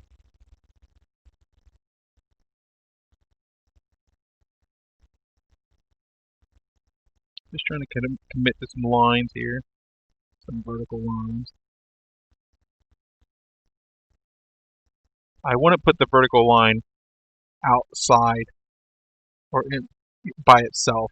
It needs some horizontal to go with it. you kind of want to keep it a tight knit, so to speak. And You want me? I'm going to throw another challenge your way. Not saying you have to do this now, but all this cross stitching is making, and especially on these robes, like it'd be kind of cool to see some freehand, like a patch, like a red patch in there, like that A little was red patch patched somewhere. over. It wouldn't be hard to Yeah, do. It you wouldn't be just too kind hard of to do. you just put a I have more obviously space a somewhere else to rectangle. do that. Maybe down here or something. You know. I get you'd actually need a flat surface. It's supposed to be really just wavy clothing, I guess, right? Yeah. I'm gonna go ahead and get a slightly darker mix here. Just want to work on this. So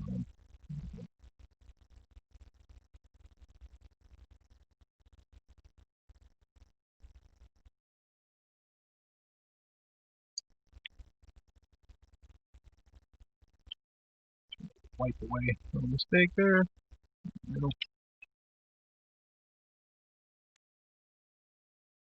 It's starting to happen there. I think something's happening. Something's happening. Something's happening. Let's give them something to talk about. Again, I don't want to. I'm mixing here. I'm mixing, but I don't want it to be too uh, close to the Mwangi brown. So I'm going to take it closer to the green ochre because I want this side done up too. But I don't. It doesn't need to be as bright. Start to see what I'm doing there. So we're sticking away.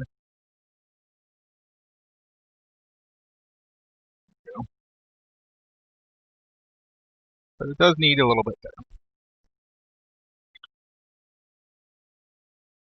there. It's happening. Something's It's happening. happening. That's right.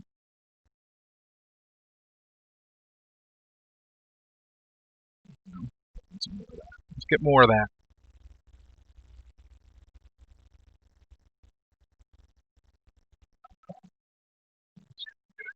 For you. It's hard. It's hard to manage the paint angles because I like to orient the miniature in the way that's going to flow with the way my hand moves also. Right. So it's hard to get that position while painting.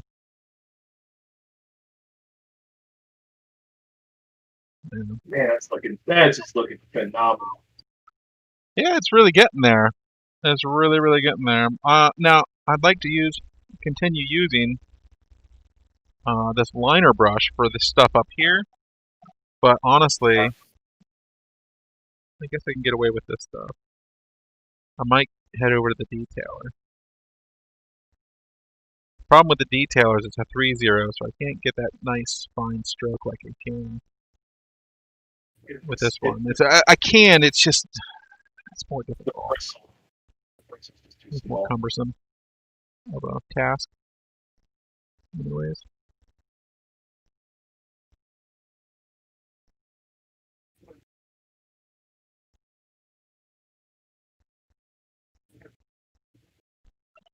getting that shit right there. Oh my god. Like I said, it's important to get that contrast between those two layers down. That way you can get those lines to pop like that. Man, I'm really loving that look. All right.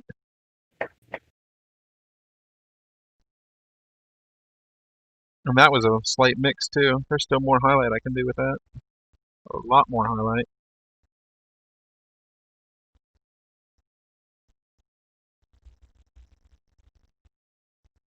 My kid, he brought me down a turkey sandwich. Butter. The other thing is I don't eat the carbs as much. So that's like Yeah. the number of carbs in that sandwich is pretty much how many carbs I eat the entire day. I say, say, I say enjoy it for today. I'm not going. Maybe I don't know. The turkey and butter sandwich?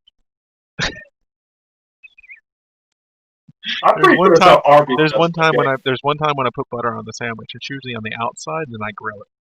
I tell you what. Oh yeah, I gotta take a brief intermission. I will be right back. I'm going to do that too. I'd rather have it.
Dog. Meine Hund.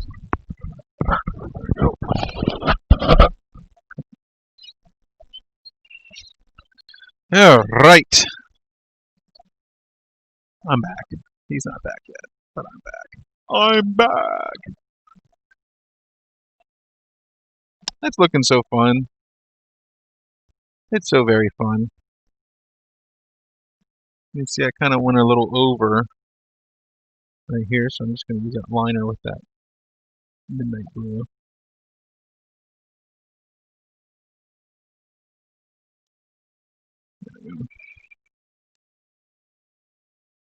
That's pretty close.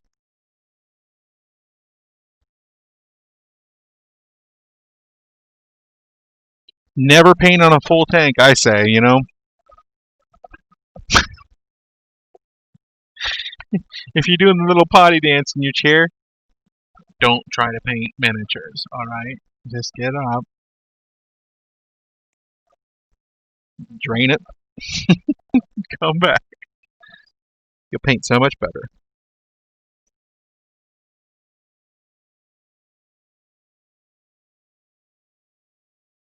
It's really important to try to stay in your lane with these strokes up here with these details. Okay, so I apologize here. Ethan! Nelly's coming up!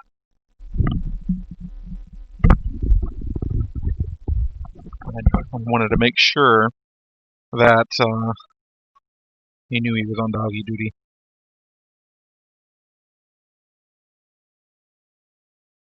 Doggy duty! Gotta get some more green ochre out. You just really get kind of intimate with these lines, you know? Just try to get as intimate as possible with them and up close and personal. You're much quicker than you.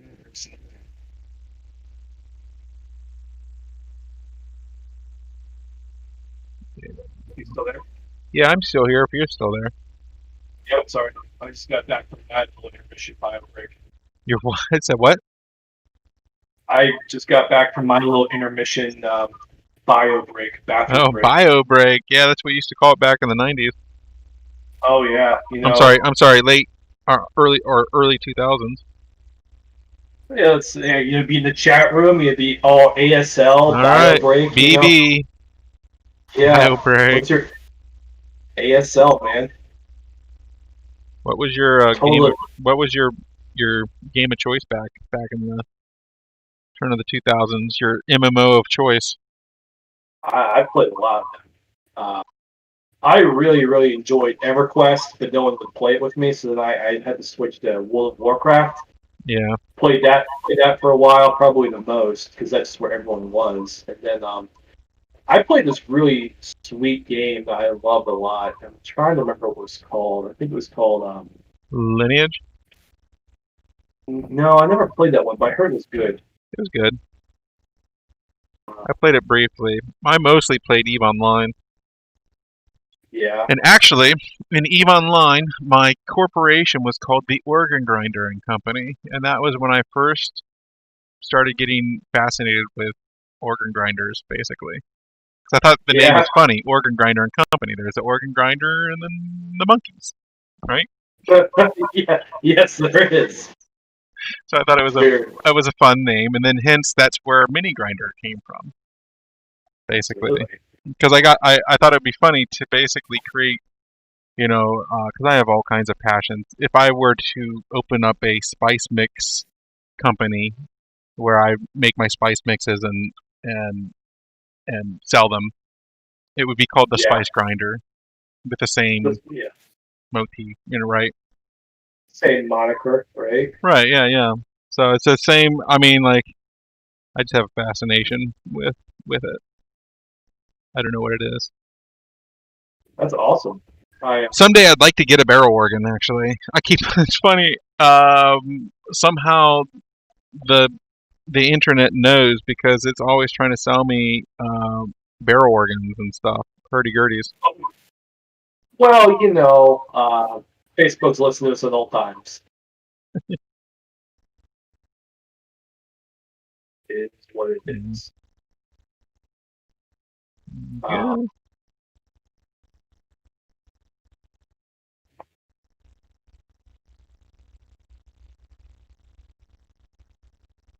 Yeah, man. That thing is just a little, and just this little texture you're doing here. I know it's not a little. I know that's understating it now, but that's breathing so much life into this thing. Oh, like almost immediately, and it's so easy to do. I'm not doing anything super special here. Well, I would say easy and it's easy brush technique, but it's a tedious. It's Just tedious. gotta spend time. You got to Doing spend time. Like I said, you got to get intimate with these things. You Absolutely. got to get And I intimate. love how you punch the brown back there. Because really, uh, seeing that brown back there really kind of puts it, reminds us that it's a brown robe. Yeah. The real question I'm gonna have for you is that with that elf cleric you did last time, you got about halfway through and you're like, man, this is just feeling underwhelming. And that's when you start doing the sunset aura type of stuff. Do you I would feel say I like was you're gonna? halfway through. That was right in the beginning. Usually I know right off the bat, right? Are you feeling pretty good about him? You think Am I feeling pretty underwhelmed? underwhelmed by this guy? Yeah, I'll tell you what's going to happen. Like I said, I was going to do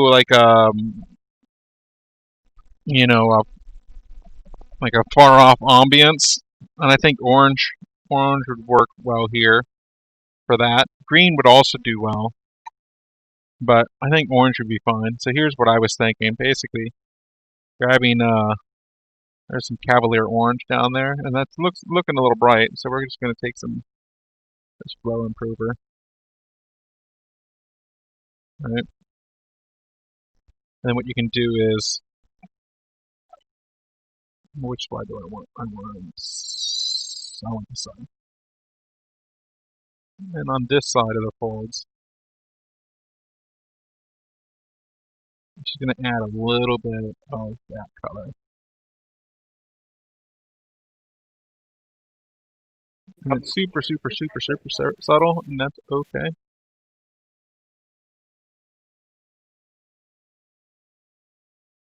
This is like a glaze, you'd say. What's that? This is a glaze. Yeah, it's just like a super light glaze. I'm just trying to tint it a little bit. Just add a little bit more color into it. Yeah. Just from that direction.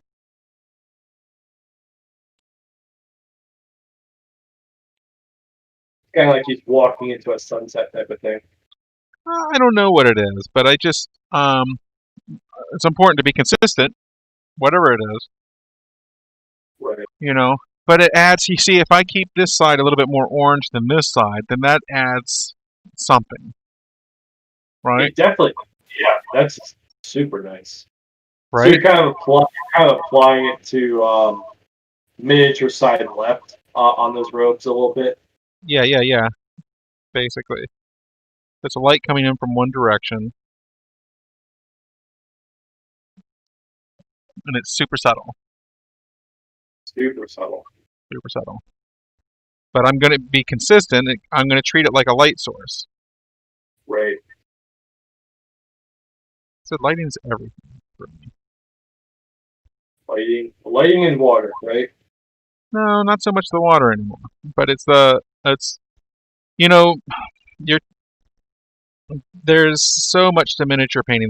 But you have to distinguish what is the difference between technique and like theory, and so like my lighting stuff is mostly theory, Right. and I try to work in a completely uh, algorithmic yet organic way. You know what I mean? So like Right. if you're playing according to the rules, it should work out. You know. The thing Right. is that as soon as you start deviating from those rules, and also you know, getting too heavy-handed with them or whatever, then that's when it starts to, you know, things can get away from you, Absolutely. you know.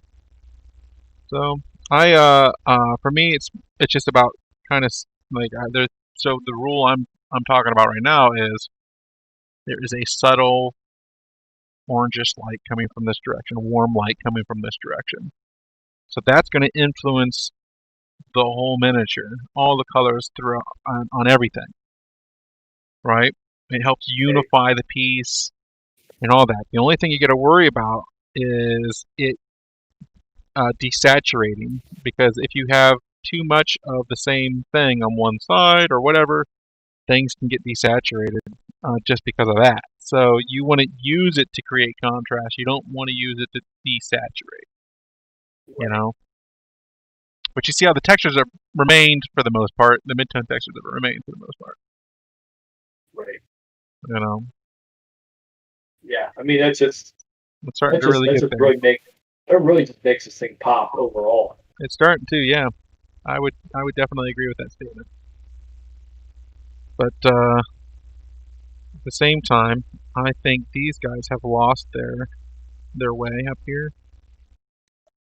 These folds at the top here. Oh no. I'm just gonna bring them back into the fold a little Right. bit, and I'll go back and after those are dry, I'll go back and try to texture them and try to get them to pop up a little bit, Right. pop back out. Let's use our 1-0 liner. It is super dry, so let me get out the foam prover.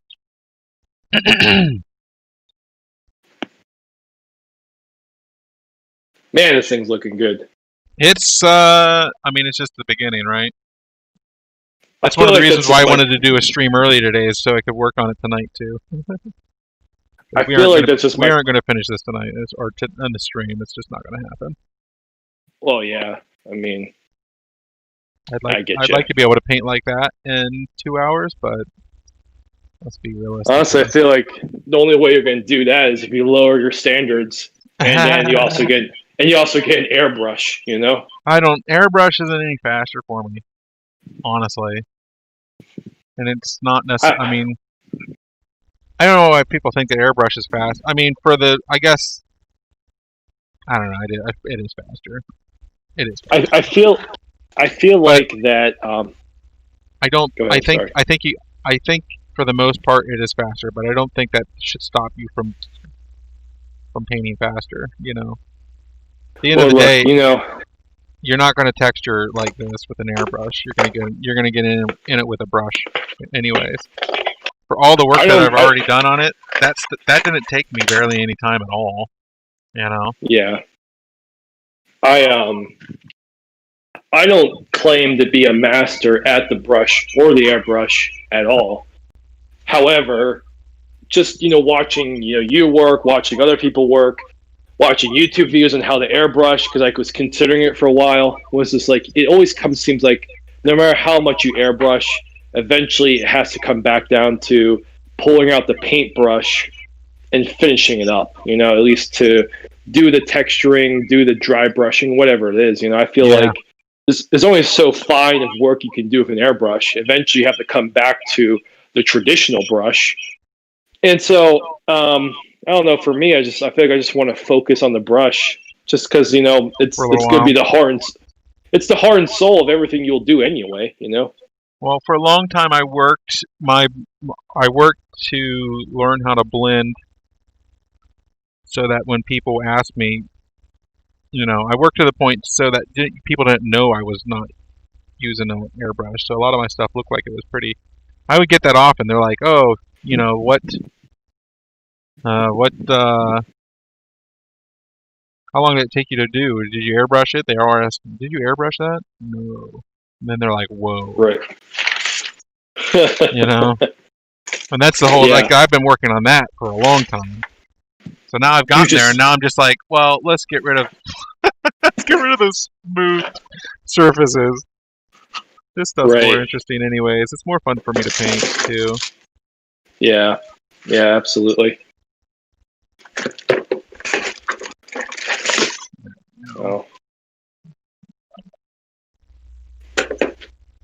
So much more fun to paint like this.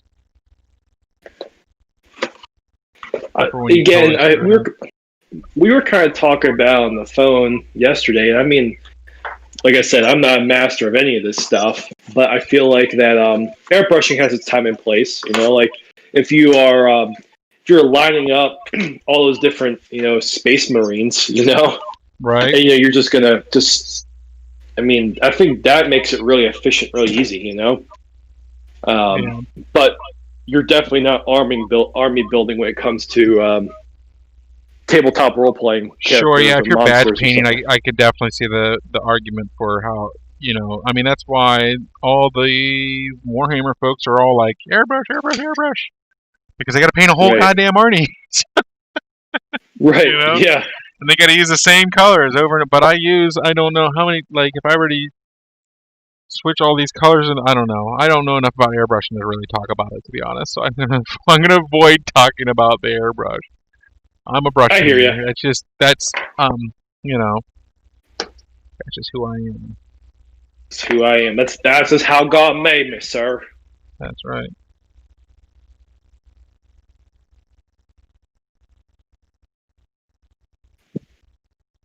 Again, like I think watching you work today kind of reminds me, like just be patient, work out these details, Yeah, you don't have to. and It's not just a race. yeah, yeah. Now, when you're commission painting, obviously it's a little different story, but Yeah. those still aren't highlights down here. This stuff. This is still not. Yeah. That's still not highlighted. So, where are we at in the stream? How long we've been streaming? What, like a hour and a half, some change-ish? I don't know. Or I wish it would tell me. maybe. Well, I guess called you at I see. 11. I started. Actually, I think we're almost done with our stream. So before we, About 2. yeah, about 2 hours. Because we started what, like 11 something, or I don't know. I don't It's all a know. blur. It's all a blur anymore. So we got to get this highlights in, though. I want to show you the highlights. Yeah. And for anybody who's watching, I'll post pictures on my Facebook page. Finish pictures on my Facebook page. So there's that. There's like a little fold right here. A little subtle fold that is not coming out. Okay, so what I want to do to get that fold to come out is I'm going to grab my 1-0. Let me get some water in this thing. I'm going to grab my 1-0. That Milwaukee Brown on a wet brush. And a little bit more water after it's loaded. Creating like a light glaze here. There we go. And I'm just going to shade with that. What kind of result do you think that's that going to give you? Well, I'm just trying to deepen that little fold. You see there? Oh, yeah. Right there.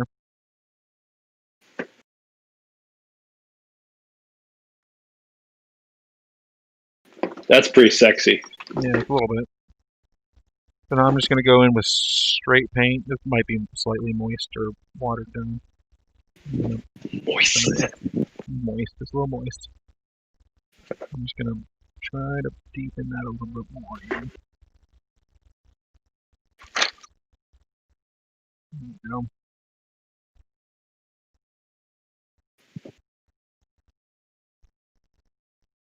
Looking good, man. It is. I'm happy with it so far. And especially that orange really helps tie it together. Really tied the room together.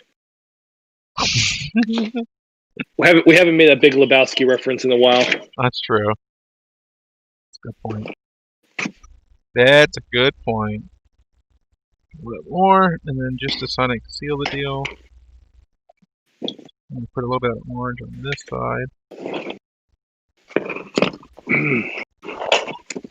Just because it might be catching that light a little bit.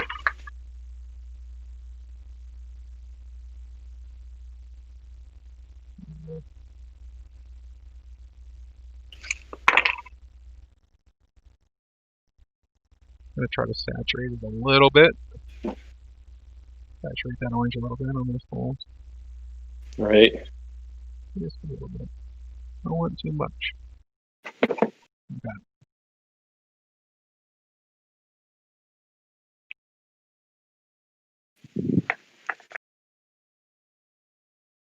Just want it to be present in your mind that, hey, there's something over that way that's causing the color to change slightly. There's definitely so many subtleties of things you got going on here, and it just each one adds 10 to 20% just more, and yeah, it's all about creating depth. Yeah. And the more ways you can create depth, with lighting, with textures, with contrast, right? Those are all the key elements of miniature painting.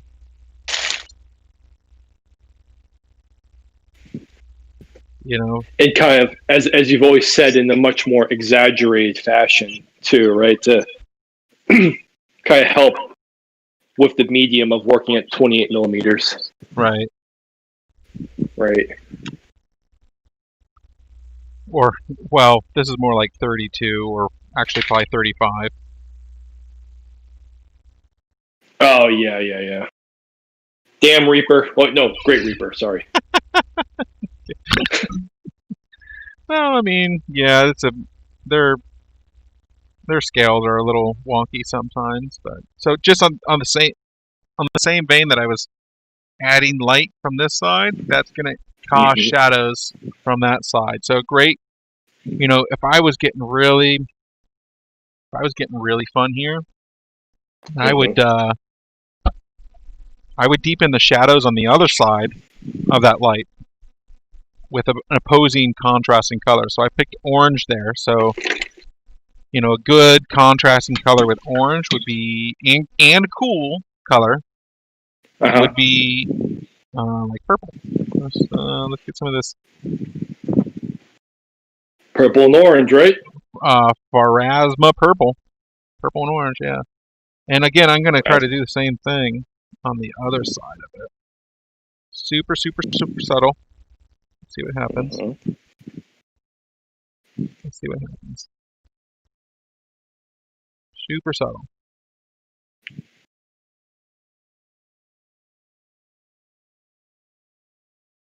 You see that? Yeah. Isn't that great? It's like a color explosion. Yeah, it's subtle. It's subtle, but yeah, it's almost necessary if you're trying to get some interesting color combinations in there. It's almost necessary. But the whole reason why it's there is because of that orange light. Right. It opposes the orange light.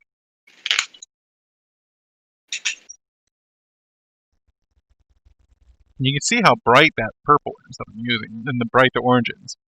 But I've already saturated the miniature, so I don't need to saturate those colors necessarily. I really want them to sort of support the saturated color, the saturated midtone. I want it to support it. I want it to sort of cradle it. Yes, absolutely. And that's slightly more interesting now, I mean, I'd say it's a lot more interesting, and really, you make it sound simple, but really what's kind of what you're saying, I mean, where the magic is with this is just your eye for this and your knowledge and stuff like that, Just knowing that's those, thinking about those things, exactly. It's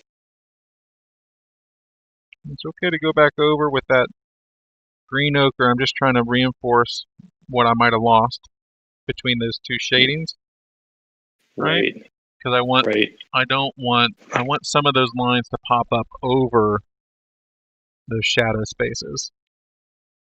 Right. The same way that I had a little extra orange on that side of this bit, and I should have a little bit extra purple on this side.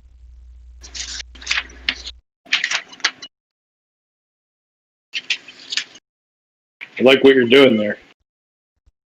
I like the cut of your jib. I like the cut of your jib, man. Like one of my favorite sayings.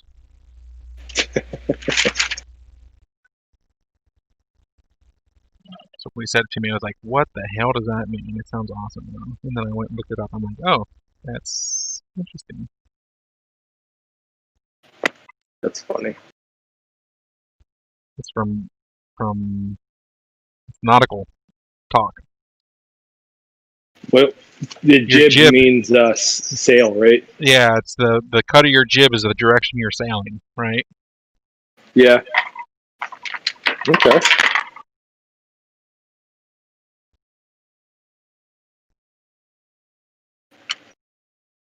There we go.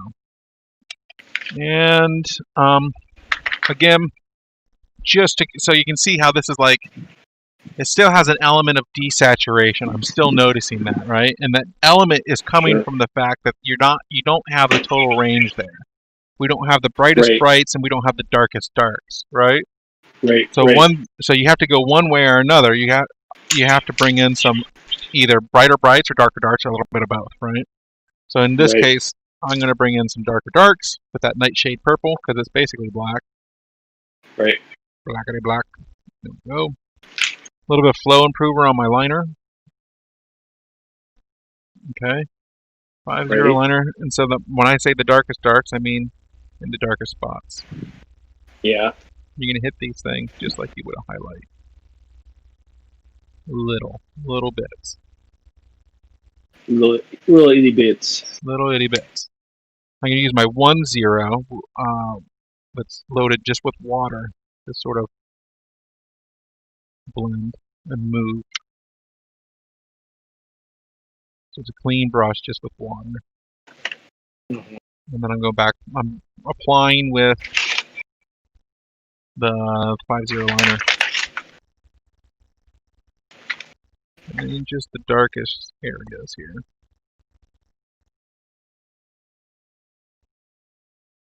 Try to solve some of that contrast issue. A lot of people, when people take pictures of the miniatures, I advise people to take pictures of their miniatures, look it up, look at it closely. Oh, right God. up, you know? Exactly. Ugh. Honestly, that's why a lot of studio artists, continue to grow and excel, is because they are forced to look at theirs, because they have to take pictures of their work. They're forced to look at it. Yeah. Right? And that makes them scrutinize it also. Right. So take pictures of your work. If you want to improve yourself, just went a little bit overboard there. I'm just grabbing that. I mean, I get it. I do, you know?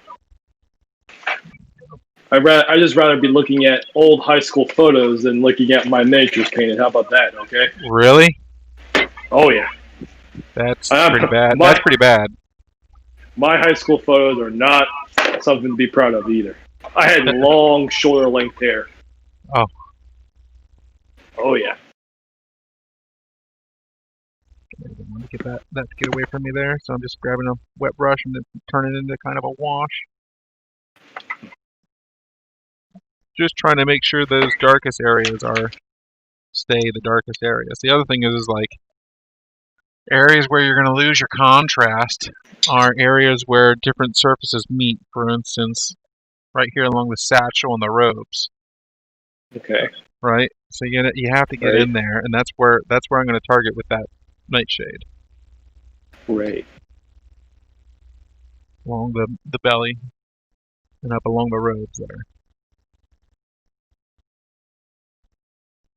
Don't want it to take over because I want that midnight blue to still come through. Right. I still want the oranges and the purples to come through.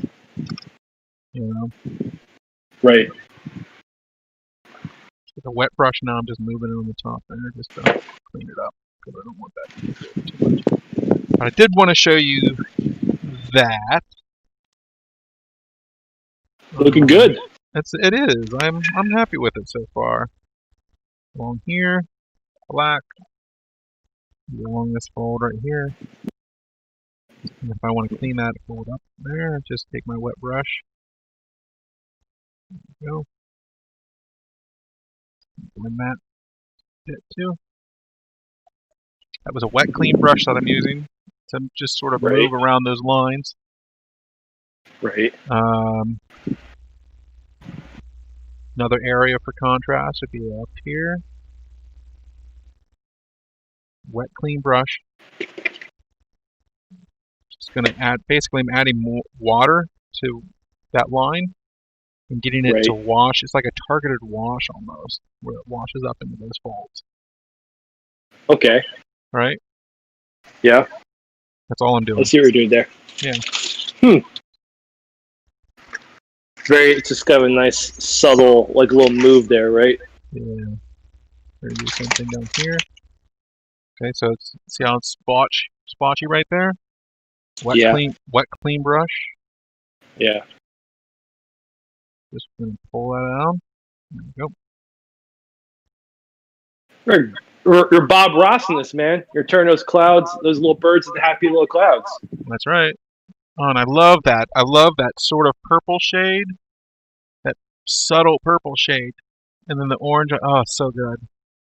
Yeah, I mean, so you're really addicted to this sunset motif, aren't you? I mean, that as a joke, of course. It's crazy. This is gonna be a really fun miniature to finish up. Some nice subtle fun shades going on here. I like the direction you're taking them in. Thank you.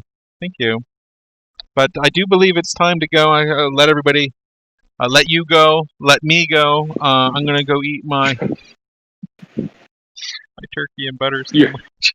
Your butterball sandwich. My butter. Oh wow. You might want to ask Ethan if that's where he got the inspiration from. The butterball sandwich. Yeah. So thanks for joining us. If you'd like to follow my progress, I often post my pictures on my Facebook page and on the Reaper group on Facebook. Which, if you're not in the Reaper group on Facebook, you should be. It's tons of inspiration for gaming miniatures, and you just see there's so many talented people there that are posting every day. So yeah. Thanks again for joining us, and I hope. Thanks, Justin, for joining me also, being part of yet another stream. We got the gaming bug, both of us. So now, hopefully, we'll do another Nat 1 demo here in the near future too. Because I was basically ready to do another demo like right after I was done with the last. Yeah, I was too. So, all right, you guys all have a wonderful night or day or whatever it is.